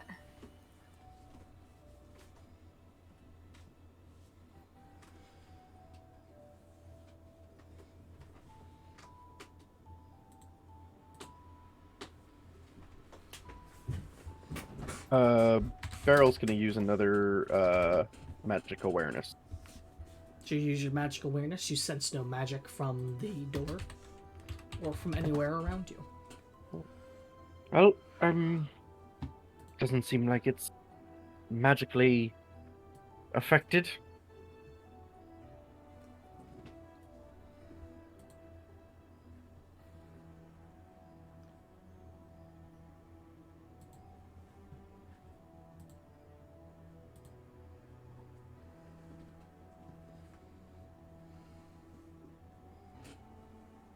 Well, magic or not, it's definitely locked. There is a lock on it. You don't know if it's locked for sure. But assuming you try the door, Josie, you would confirm that it is locked. She's not touching the door. She thinks it's trapped. Okay. Isaac would jiggle it with Mage Hand. Jiggle it with Mage Hand. It's locked.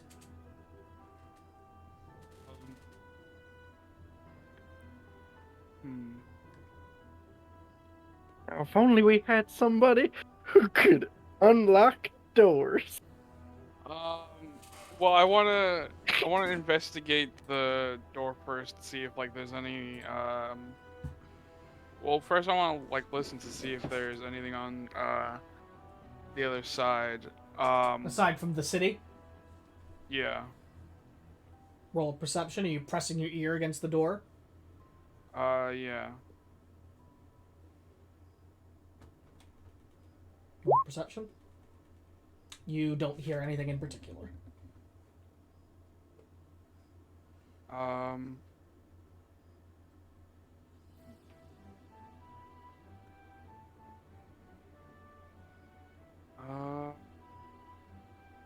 Alright, yeah, I guess I'll try and unlock the door. Roll your thieves' tools. Yeah, not 22 meets and makes by a small margin. As you pick the door, just to unlock it. You don't break the lock as you pick the door and open it. As you swing the door open, pushing it inward as it opens. Actually, no, pushing it outward. As the path outside is revealed to you, are you all going to step out? Yes. Yeah, and then... And as you all step out, I'm going to say the minute you get out and see the other side of this door, you can tell that it only opens from inside the fort wall. That it does not open from out here. Gotcha. Exit only. Yes. Are you going to look for tracks again, Josie, or find the trail? Yes. Survival at advantage. Marginally lower DC this time.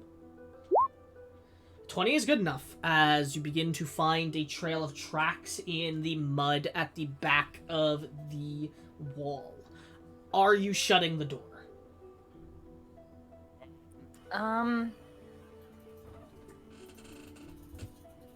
feel bad leaving this door unlocked.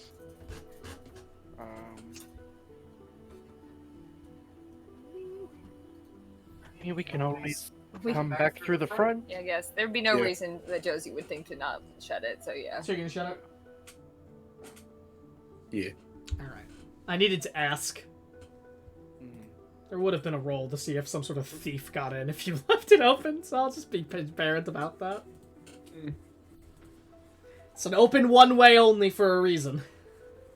Ooh, hee, sneaky little guy. Alright, as you shut the door and you are going to follow the trail or attempt to.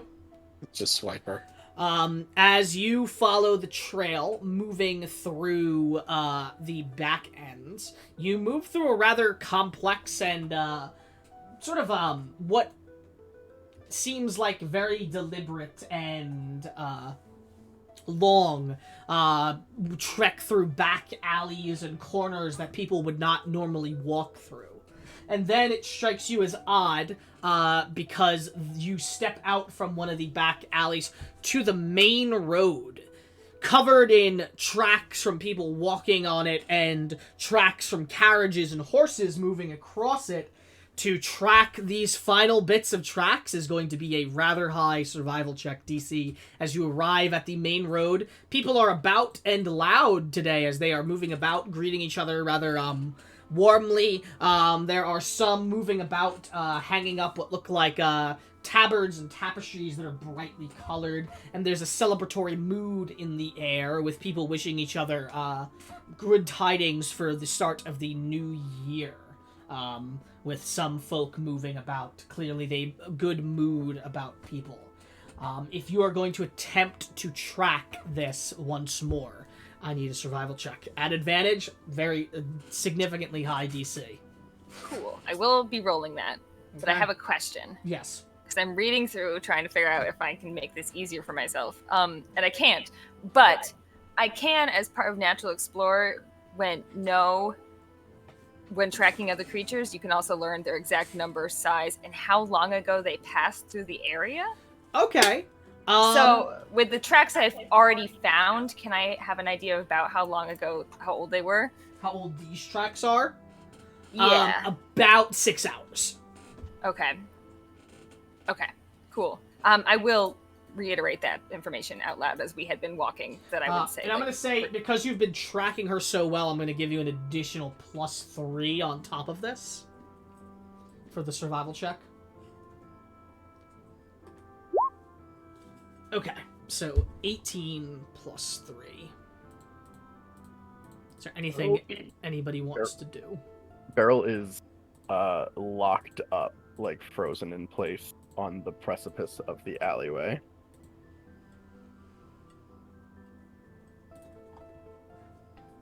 Astrid will give Beryl her hand. She takes it instinctually, like doesn't even look down, and just like grips really tightly. I would also kind of be following closely along Josie, but also keeping an eye on Beryl, making sure that she's okay. And I'd like to use my inspiration to roll a d8 and add to Josie's survival. Okay, so you want to roll a d8 and add to her survival. Okay, you can do that. Yeah.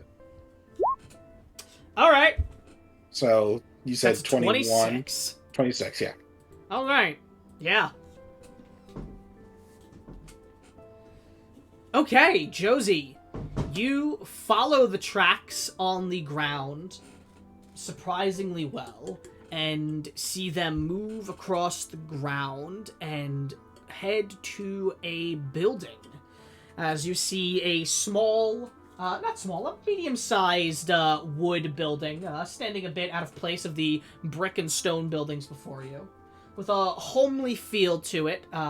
Its doors swung open and what sounds like some noise coming from within, with a signpost outside of it that has what looks like a rooster standing tall, silhouetted, with the name The Rooster's Bellow on it as the tracks lead to there. This is excellent news. A mechanical question, which is, when you're just like out living your life, how can you also be holding actions? You're asking if you can like be constantly holding an action? Yeah, basically. I would say no, not quite. Okay, that's fair. I would say holding an action is for like an immediate thing about to happen in like a time frame. I would say that you can't just constantly be holding an action. That makes sense. That feels like it would be. It feels like nobody would ever get a surprise round on them ever if they were constantly holding an action. Cool. Then, yeah. But, I mean, if for the near future, I mean, if you want to hold an action, what would you be trying to want to hold an action for? It would be similar to what we were in the door, what we had heard the guards. You want to hold tell action to cast a, Hunter's Mark if you see if I see Tanilla, I want to, you know, I'd allow that to be held for some time. Cool. Then yeah, because if we see her, I feel like she might bolt, and I want to throw a dart at her, basically. Sure. I'm just double checking my information. Cause I need to find that I've given you the description of the correct establishment, and that I didn't give you the wrong one. Because I believe there was 2 taverns mentioned at the very least. There's the Black Snake. And There's the Rooster's Bellow. I just need to double check who was where. So apologies for the delay. It's very annoying of me. Where is this that I'm looking for? Boom, boom. Yes, okay. Alright, as the Rooster's Bellow stands there, the trail leads directly to it, to the front door. What do you do?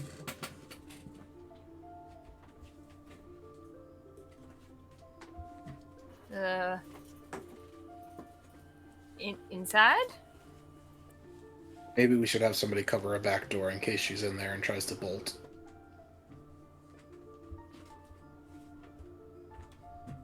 She will recognize us.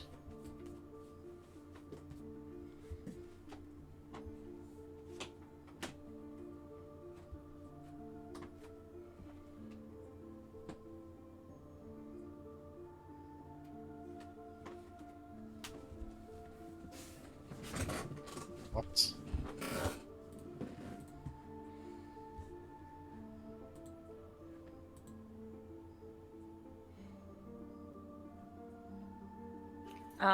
How big is the building? Medium-sized, like, building. Alright. No, in sandwiches, please. What are you doing? Yeah.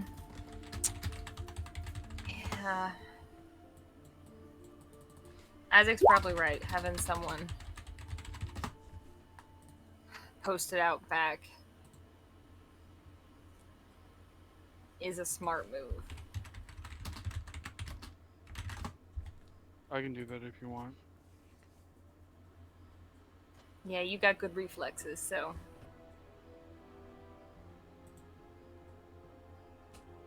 For a back door or maybe a cellar entrance, and just keep an eye out.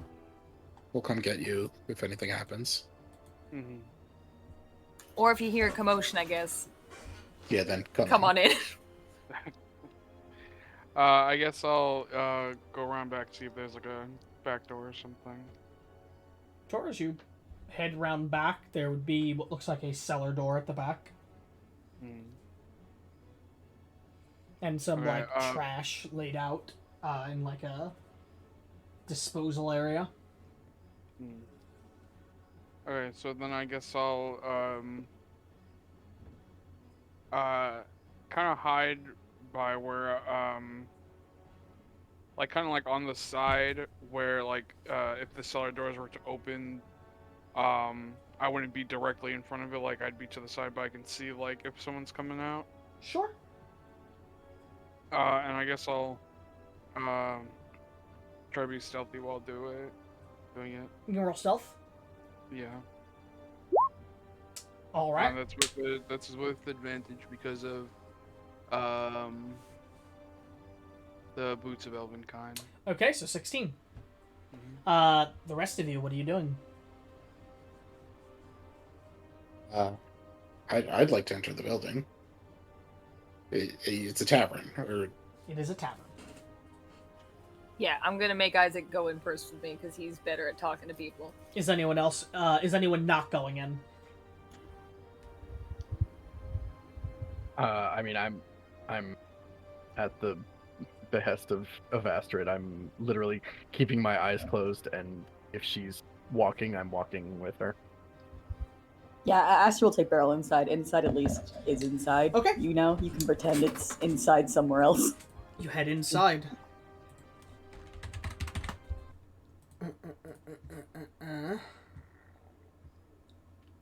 Where is my list I'm looking for? There we go. So you enter inside of this tavern and find what is a peaceful, quaint little spot.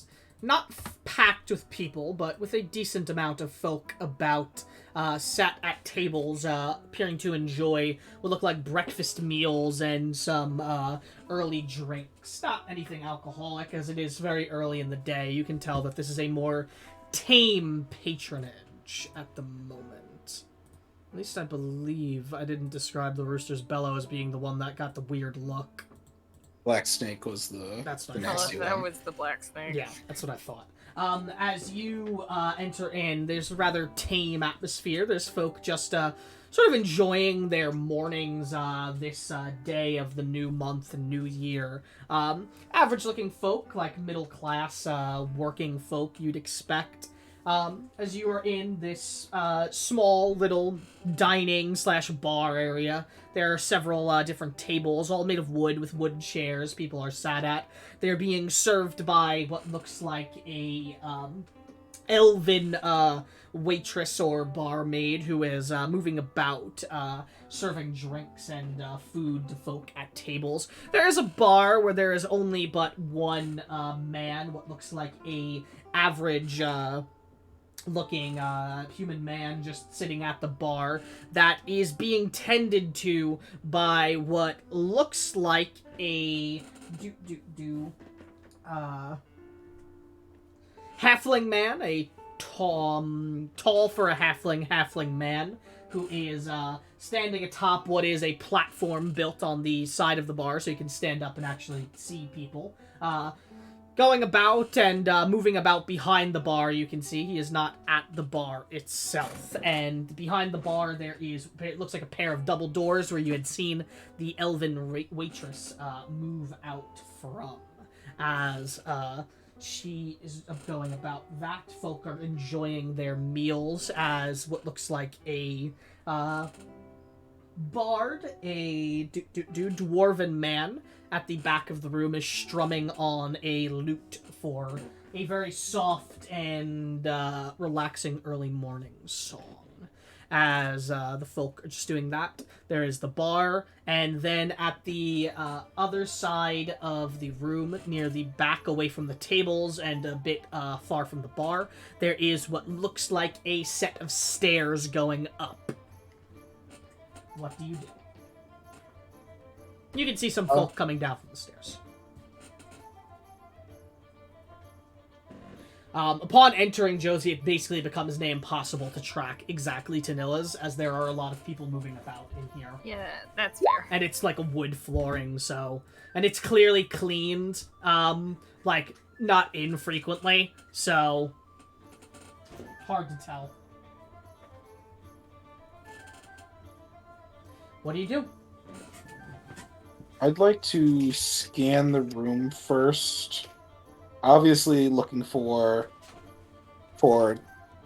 Tanilla. I know you don't think you mentioned any women except for the elven barmaid, but I'd also there like. are women in the room. Oh, okay. Folk enjoying food, so. Yeah, obviously looking for Tanilla, but also, just out of curiosity because I remembered it, looking for anybody who looks kind of dressed homeless. Roll a perception check. Oh, poopy. Not my best. He wears glasses. You're having a difficult time, like, discerning people themselves.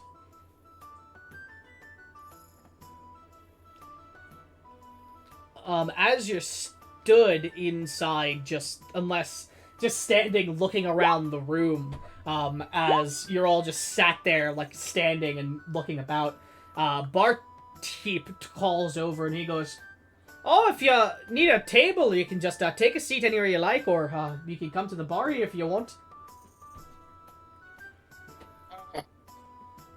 Unless anybody else wants to do anything, Isaac would approach the bartender.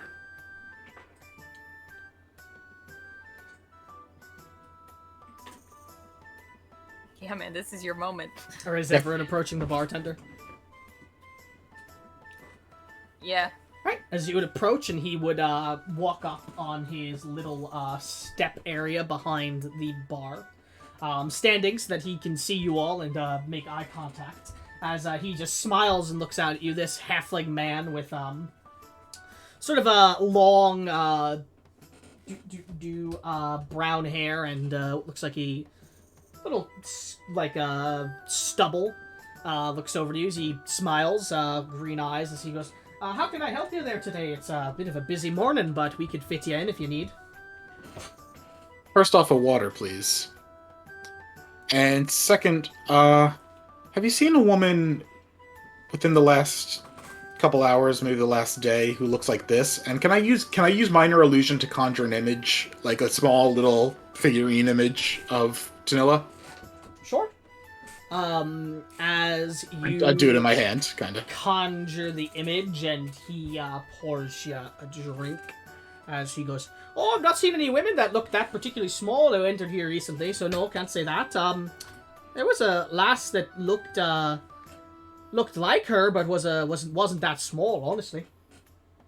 Okay, well, this is not to scale. But Oh, yes, I see. Do you know? Have you seen anybody who looks like her? A woman came in. She asked about a customer. I don't know how much more I can really say. I couldn't really tell her much about the customer either. But do you remember who she was asking for? The name? Well, of the like customer? I said, it's a bit of a weird situation. I don't know how much I want to spill about my customers. But told me she was here to give the customer a gift, and confirmed with him, and they talked. She left. She didn't seem like she gave anything. She left in a bit of a hurry. Yeah, I don't know much more I could say. Why ask him?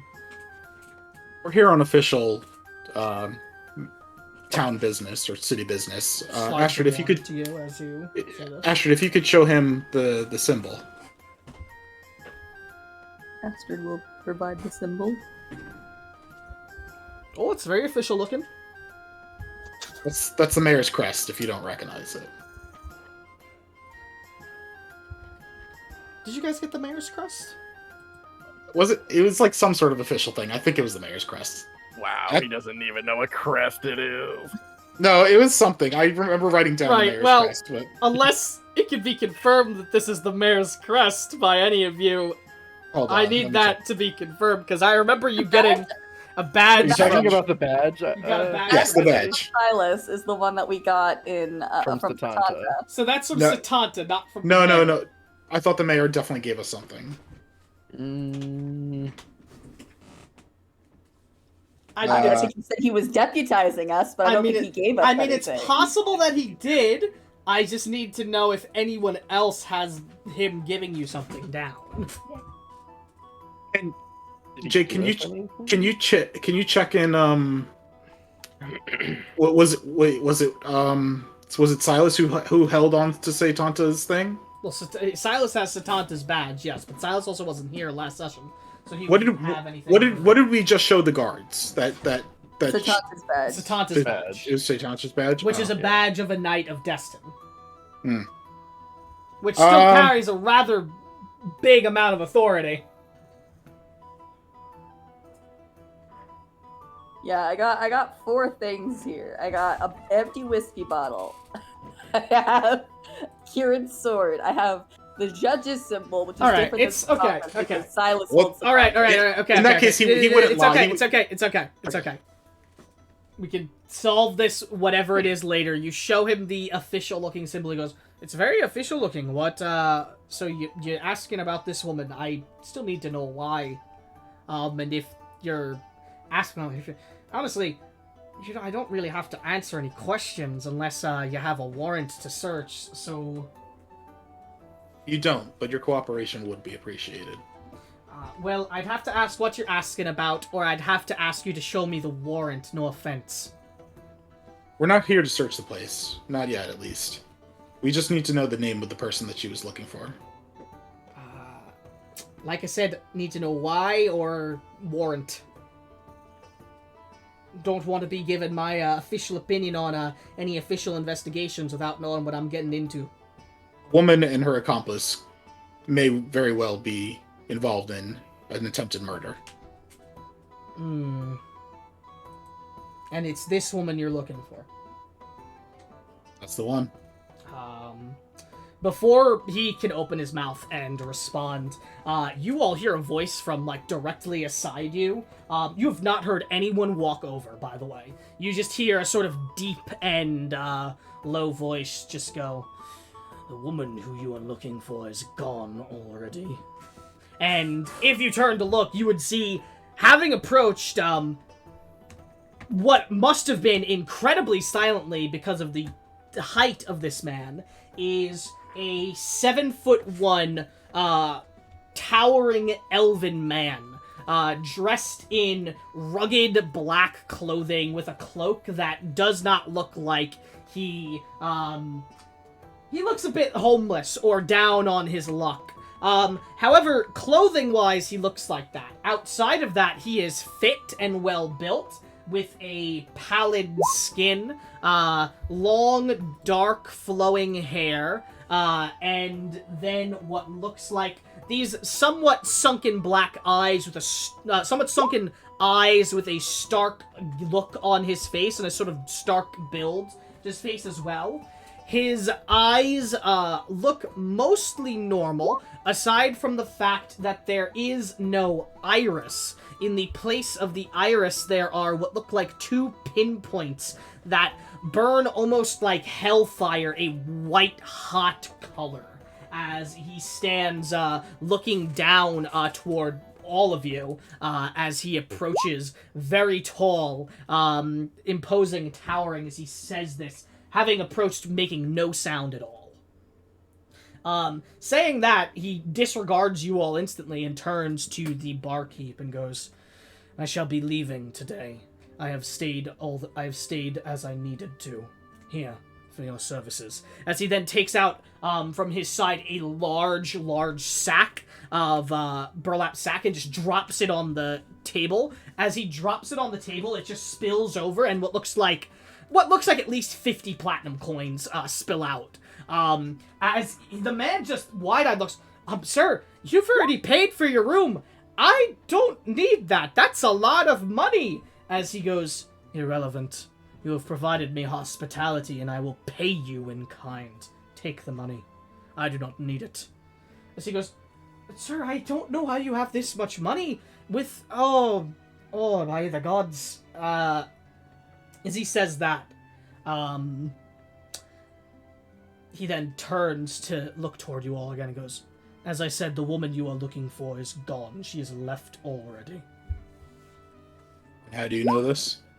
"Because she approached and spoke to me earlier this morning, and she is gone now." What was the content of your conversation, and who are you? Turns to look down at you as he's examining you over these white-hot pinpoints looking toward you, somewhat imposingly and intimidatingly. As he goes, "Why do you need to know the nature of my conversation?" You overheard what I was talking about with the barkeep. "And I provided you an answer. That was the extent of the courtesy I need provide to you." You're right. Excuse me, I'm very sorry. Did she happen to tell you where she was headed, or did you happen to see which direction As she left you from? speak to him, Astrid, his eyes linger on you for a moment, and they, sort of bulge for a second as he looks to you. The white-hot embers glow in a bit more of an intensity. And he, chuckles to himself. And he speaks, as he goes, "Huh. It is strange to see one with the blood of the Concordiers here. Though, I suppose it is not so strange. No. Who are you?"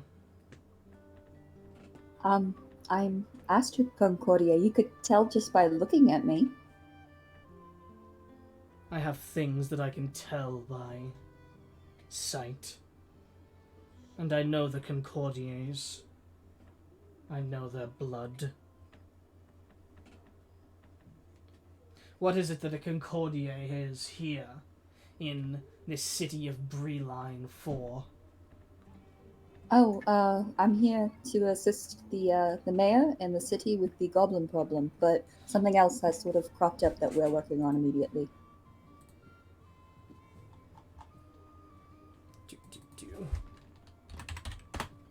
Sorry, I'm checking my pronunciation thing. So you seek Imvia Eleanor, then?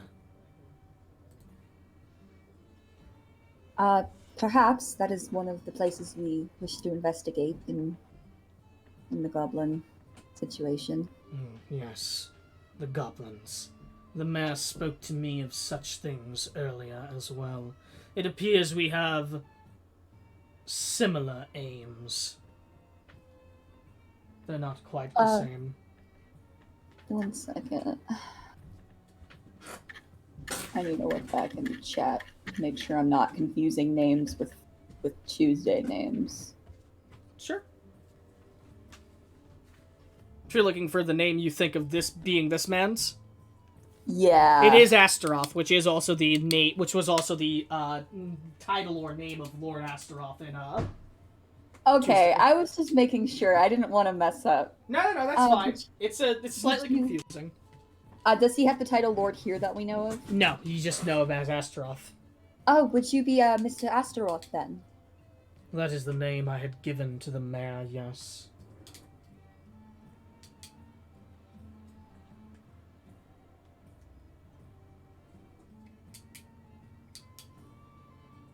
Did you hear me? Yes. Okay. But you didn't answer my initial question. Did you happen to see which way she left, or did she say anything to indicate where she was going? When I turned down the swill she offered me, she left in a panic and a hurry. I do not know where she went. I have my guesses, but I am not a man to throw guesses into the wild without any latchings of an idea. Did she offer you? Oh, go ahead. That was probably a good choice on your part. The swill, as you call it, that she tried to give you Is was most cursed likely and enchanted. poisoned, yes. I know. Yes.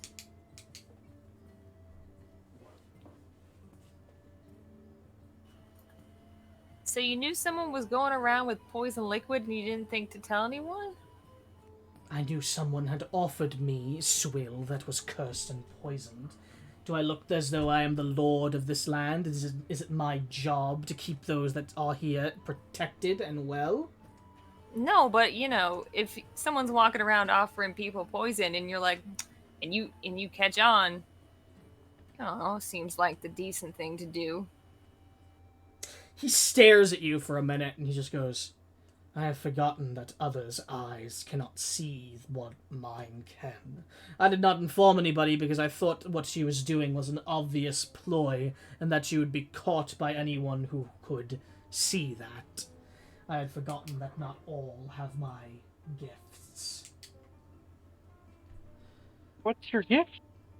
Irrelevant. What is it you seek from this woman?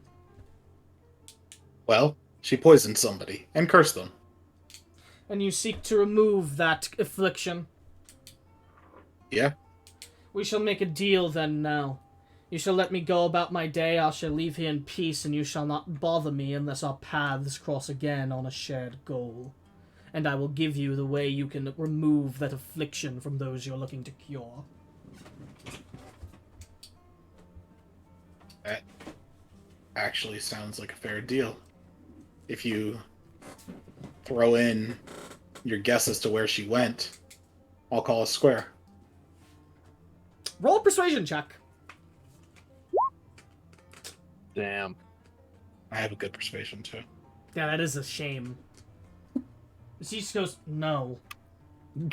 Very matter-of-factly, very in a tone that leaks finality. For $8,000 a month, I will stop. Like just a fucking boulder smack dab in the middle of the road as you trying to walk? No. Why not? I do not want to. Yeah, but how does it hurt you to tell us a sentence? It does not, but I don't All want right, then to. what's the point of not doing it? So we can maybe help people, because it's our prerogative to try to help them. My guesses about whether or not this woman is what I think she is will not help you if they are unfounded. In fact, if they are unfounded, it would only lead to more people being harmed. A guess can be a lot of things. It can be a good thing that leads you down a path that is the correct one. Or it can be a disastrous notion that leads to a collapse in infrastructure and plan. I do not intend to see more people harmed by me flippantly throwing out a thought that passed through my mind, if you must truly know.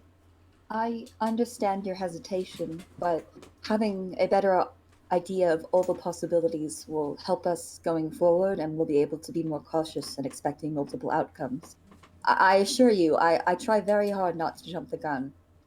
You know, Go ahead. I was going to say, inaction has consequences too and can lead to just as many people being hurt. Roll persuasion check, Astrid. Okay. Where was that when I was trying to cast Dispel Magic? Honestly, yeah.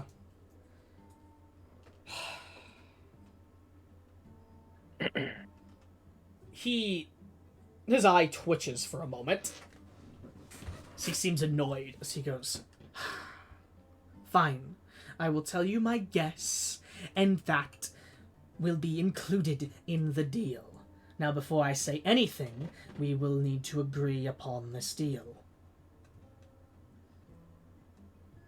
I'd look to the group and I'd say, I think that's actually very fair. Yeah, Astrid will hold out her hand to shake. Take your hand and you'll shake it. Tiny hand compared to his.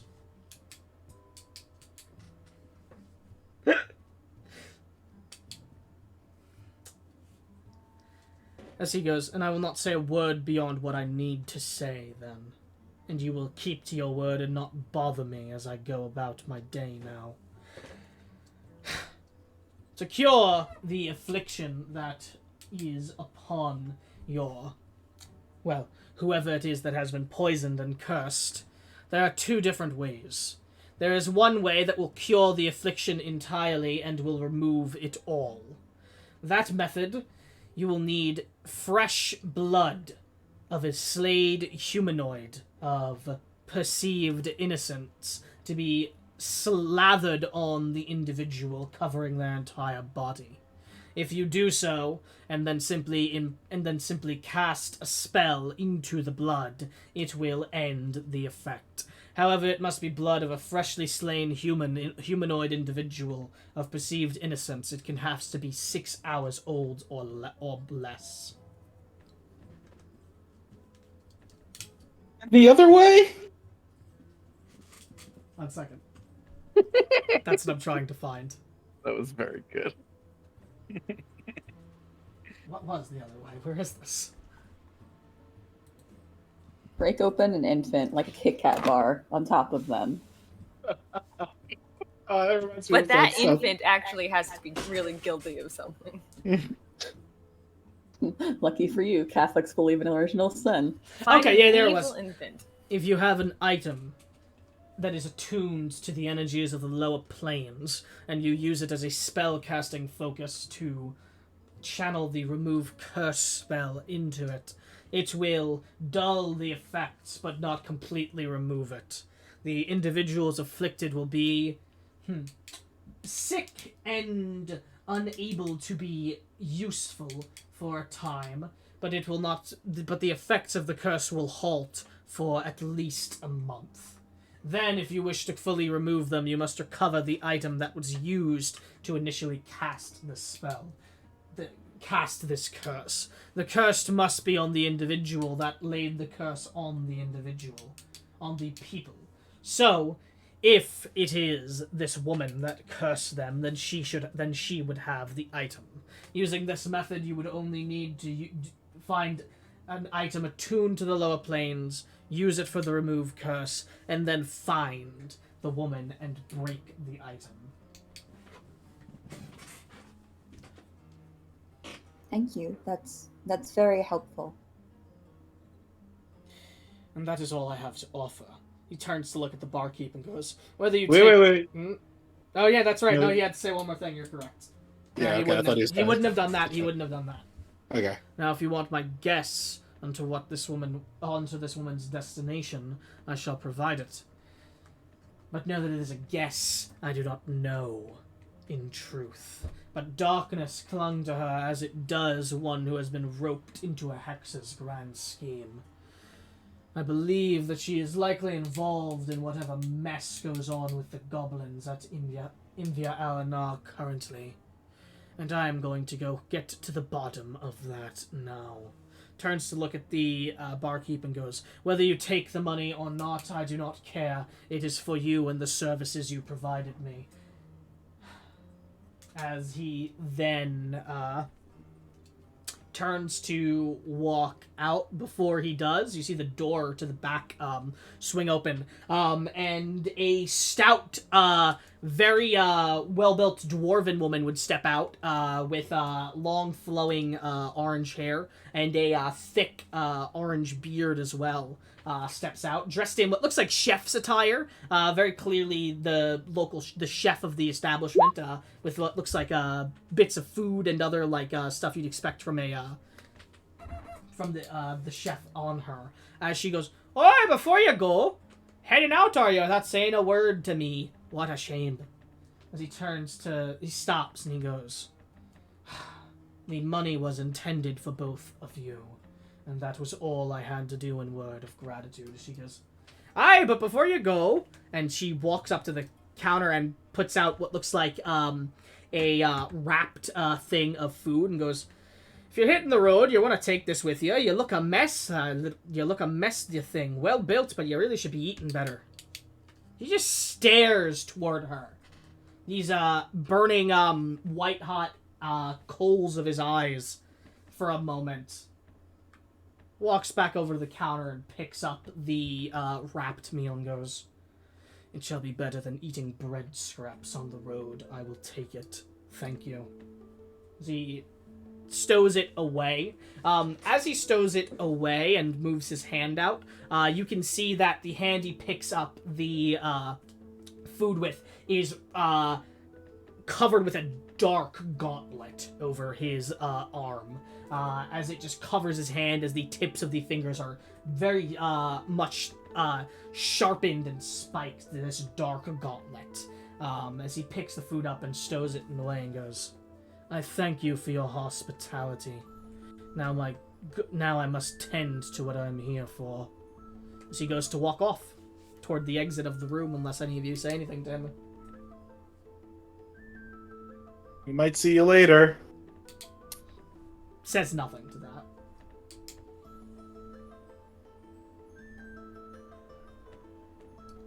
Once the second he's gone, Astrid is whipping out a piece of paper and she is scrawling down everything he has told her.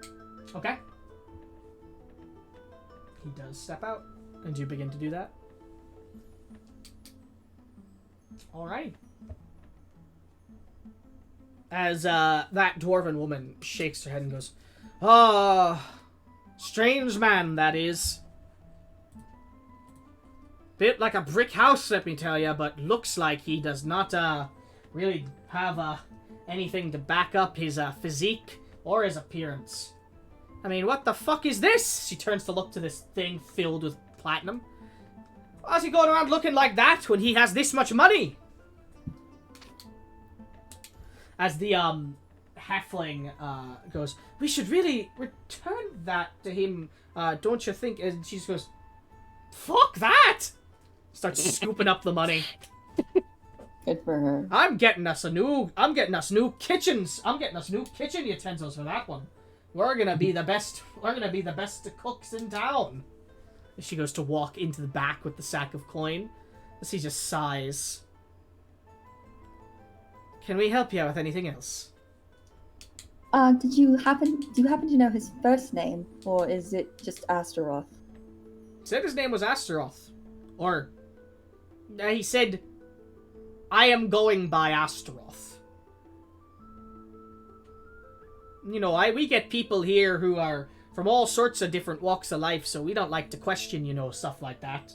If it's an alias of sorts, we get it. You know, sometimes you gotta be on the down low from some individuals. But, yeah, it's just a weird way of saying it. Weird guy, too. Really was overpaying us a lot. And when we called him on it, I didn't, you know, want to rip him off. He really, doubled down on the overpaying.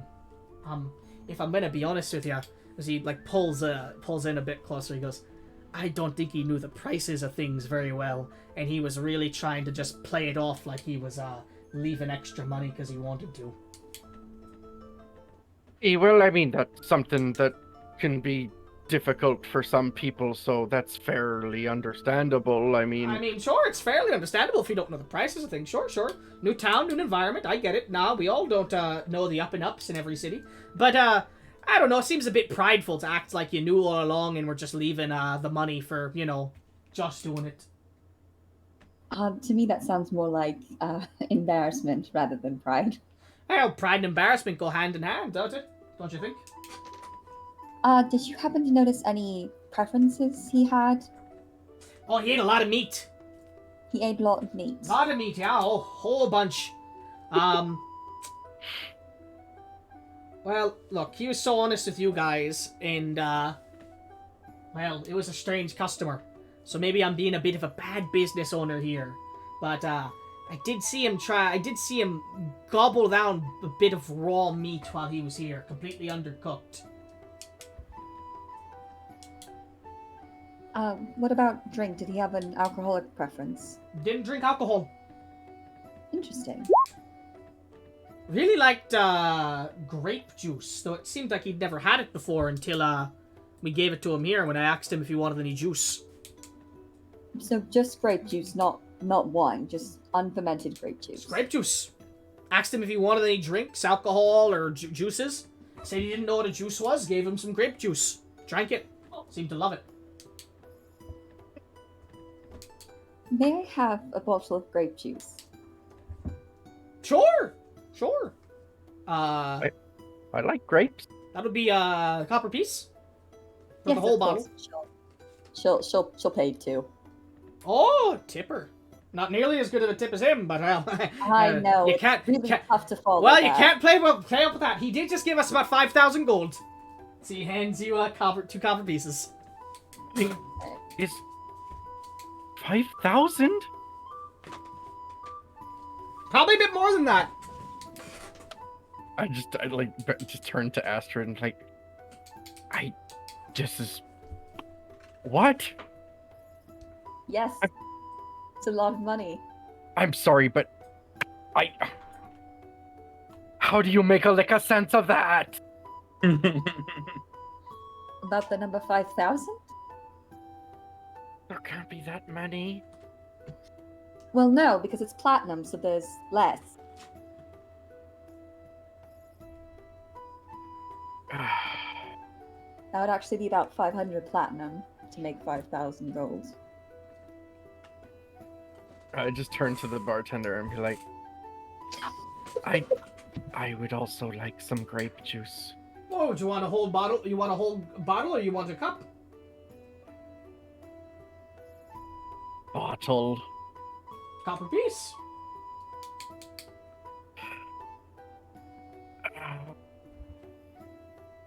You're given a bottle of grape juice if you pay. Yeah, it takes her a second, but I think Waits the whole time. looking at the coins that Astrid pulled out first, Beryl was prepared, so she pulls out 2 pieces. And just downs the grape juice. It's grape juice. Anything Does it else I taste can good? help you all with? It tastes good, yeah. Yeah.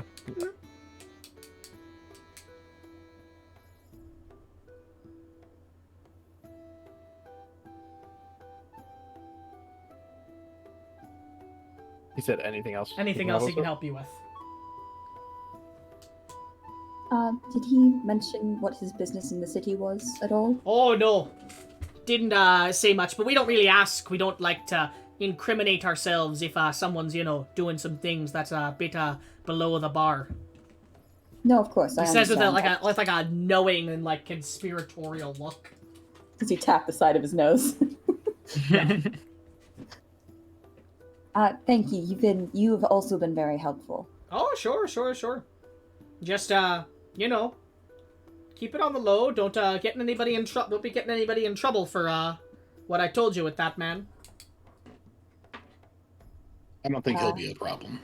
Yeah, I don't believe he'll be an issue, but thank you again for your help. Of course. You all have a good day then. May I ask what the name of your chef is? 1 second.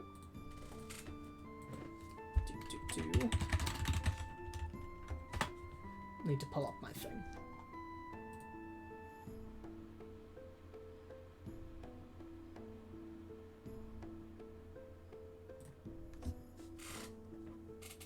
Nifsya.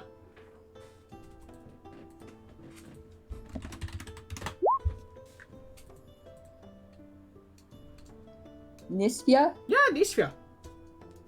Beautiful. Would it be alright if I went back to talk to her? Oh, we lost Bard.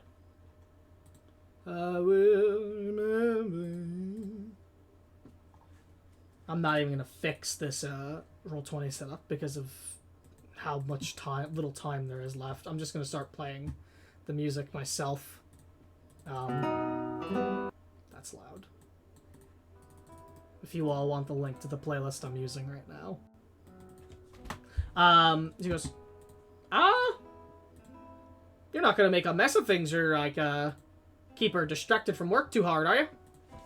Oh no, I just wanted to... She seemed to know him a little bit better, so I wanted to ask her a few questions as well. Roll a persuasion check. Okie dokie. Is that Bard back? Mhm. Not great. Perfect. Where'd you go, Bard? There we go. Putting in his 2 weeks. It's the kitchen. Oh, it's no. this song is the kitchen hearth too. That's kind of ironic. As he goes, Get a little- "Hey, sure, just don't take too long, all right? She's a busy woman." Of course. I will be brief. And Astrid will go to head to the back. Sure. What are the rest of you gonna do while Astrid goes and does that? And Beryl's just sitting on the bar, or sitting at the bar, and just a big huff. He goes, well, where even is the lower planes, and where are we gonna get something attuned to whatever he said to do the thing with the removing curses? Roll in a history check, Astrid and Isaac. I should have done that before. Okie dokie. Man, I'm rolling poop today. Josie would go get Carolina. Okay. Nah, leave her. As Josie, you go get Carolina. Are you saying anything to her as you pick her up? I'll be like, Did you see her? basically give her the rundown. We think we met the tall guy. He's really tall. I think Tanilla might be involved with the goblins. That's about it. He was so tall and very rude. Okay. Continue. Good thing you didn't let Silas talk to him. It was nice of Silas to be so uncharacteristically quiet during this conversation. Alright, I guess we'll head back inside then. Alright. As you head inside, are you gonna get anything to drink or eat while you're waiting? They recommend the grape juice. Yeah,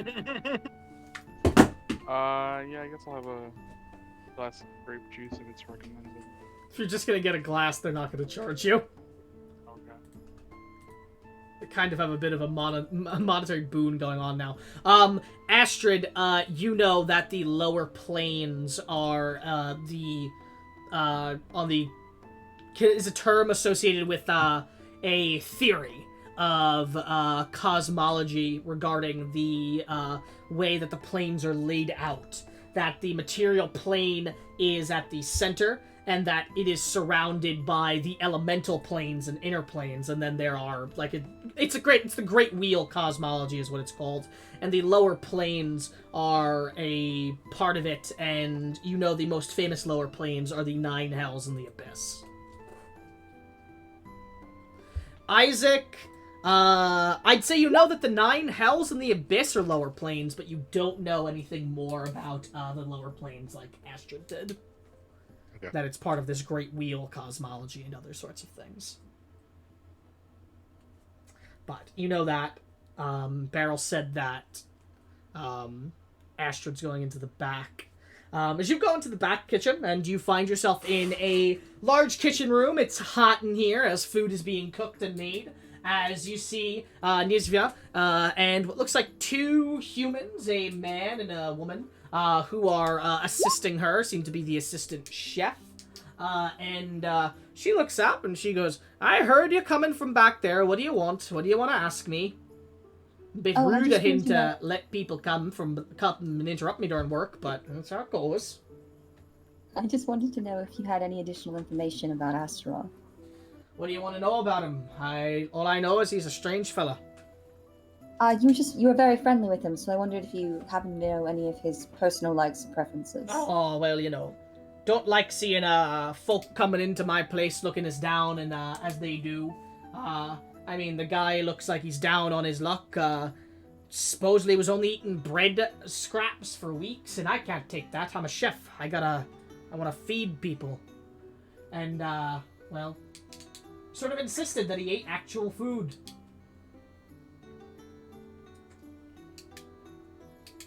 Aside from that, go ahead. Did he happen to have a favorite of what you made? Well, he really liked mutton. Or any sort of meat, really. Cooked not as long as you'd expect to cook other things. Mutton, bacon.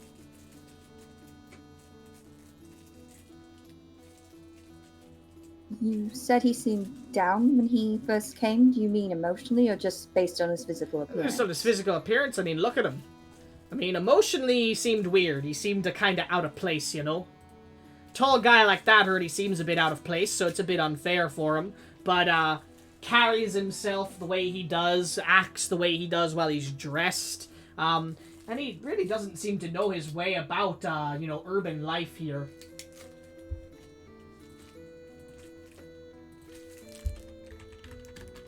Thank you, that was very helpful. No problem. I don't want to keep you, but... You're not going to be getting him in any trouble, are you? Oh, no, not at all. It's more, I have a tendency to run into sort of grumpy people, and when it repeats, I find it goes a lot better if I have a present for them. Well, so I bought some grape juice for that, and I just wanted to know if you happen to know any more food preferences, but I don't really think I can carry meat on me. I can give you some preserved meats if you want some jerkies and stuff like that. That would be lovely, actually. If it's going to him, you can have it. Are you sure? I'm happy to pay. Oh, no, please. I don't know if you saw, but we got a big payout before. I understand, but... as she would give you, a pouch filled of, preserved, jerkies and meats. And she would look at you once more and goes, and just by the by, I wasn't asking because I was worried about you causing him trouble. I was asking because if you were gonna try and mess with him or cause him trouble, I was gonna suggest you try someone who probably carries himself a bit less intimidatingly. I don't know what's going on with him, but he seems like he could probably break most people in two.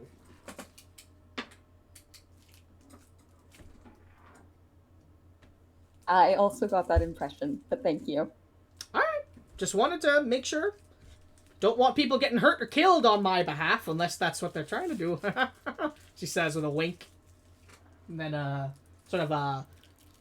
clips her... She has her little, clasps that she used to pick up food from the pan. She claps them at you as a gesture and nods to you. Okay, Ashton will leave. As you walk back out, Astrid comes back out. What are you all gonna do? As you see Astrid step out. Hey, can you tell me more about this guy? Well, he's really tall and can break people in half, and Alex is just like, ah!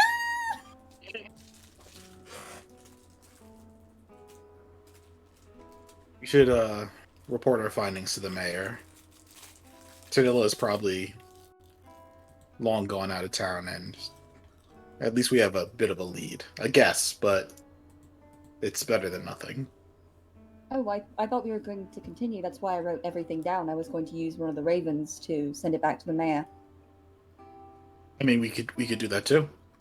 That's just as effective. But if he is involved with if she is involved with the goblin situation, then you may be correct. It may be better to speak with the mayor first.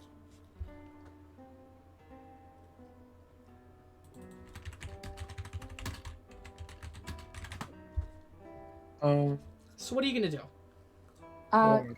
Josie, did you completely lose the trail aside from coming into the establishment? Yeah, it's real hard once you're in a building like this because of the wood floors and everyone walking everywhere. No, of course. Then I actually agree with you, Isaac. We should go speak to the mayor again. Okay. That sounds good. You all gonna head out? I believe so. Yes. Okay. We'll have to take the long way back, though. Yeah. As you go to head back out, you all step outside, and you do as you go to head off. And before you move, Isaac. Mm-hmm. You are walking, following behind each of them. And as you are heading back toward the mayor's, the wind picks up for a moment. And the breeze, blows past you. Normally, you continue walking. And then a piece of paper flies and smacks you in the face, catching you in the face and, throwing you off balance as it flies off with the wind. And as it flies off, you catch a glimpse that this is a newspaper, old one, about that you had read before back in Wolford, about the serial killer. As it flies past you and lands in some mud, your gaze follows it.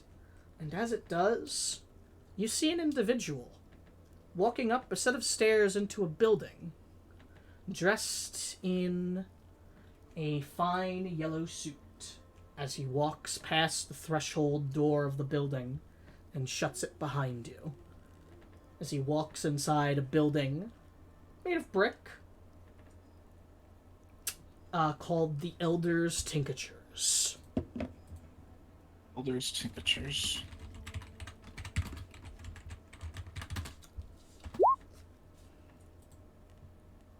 What do you do?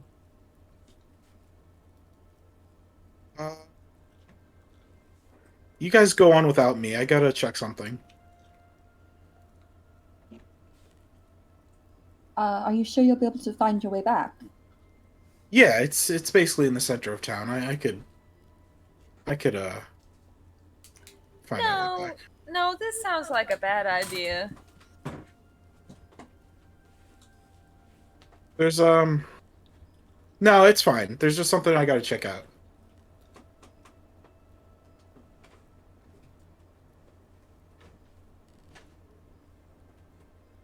Everything all right? I think so. I think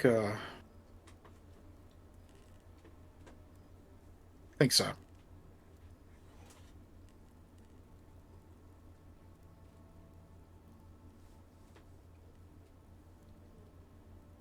How convincing does he look?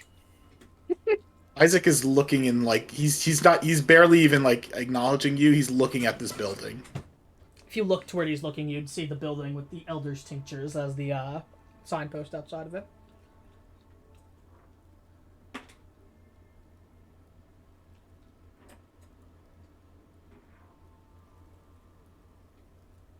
He's very distracted, clearly. Isaac, don't you think shopping can wait? You know, we've kind of got a bit of a serious situation on our hands. Catch up with you. It's it's important. Important for what? For the goblins? For the mayor? I don't know yet. And he'd just start walking off.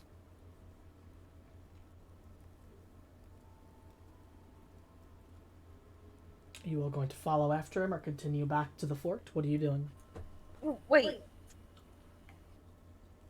He'd stop, he'd turn around. What is it? He's getting impatient. Josie's just gonna hand him her bag that she has that she shares with Silas. And she's gonna say, if something goes south, just drop something in this bag and we'll know to come get you.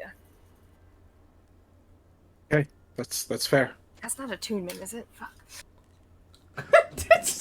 Is it? You have the handout, so. I do have the handout. Oh, it's buried under so many things. Meow, meow, meow, meow. It would be It in doesn't say shared. that. It does not say It attunement. is not attunement. Don't go to a different plane. There's no guarantees. If you go to a different plane, we're fucked. There is no. Knowing Isaac, that's way more likely Yeah. than you just telling him that. Also, I need that back, so really don't die. But yeah, she'll just do that. Let me roll something. Ooh, okay. He would stop for a second, and he would turn and he'd go, Astrid, if you want, you can join me.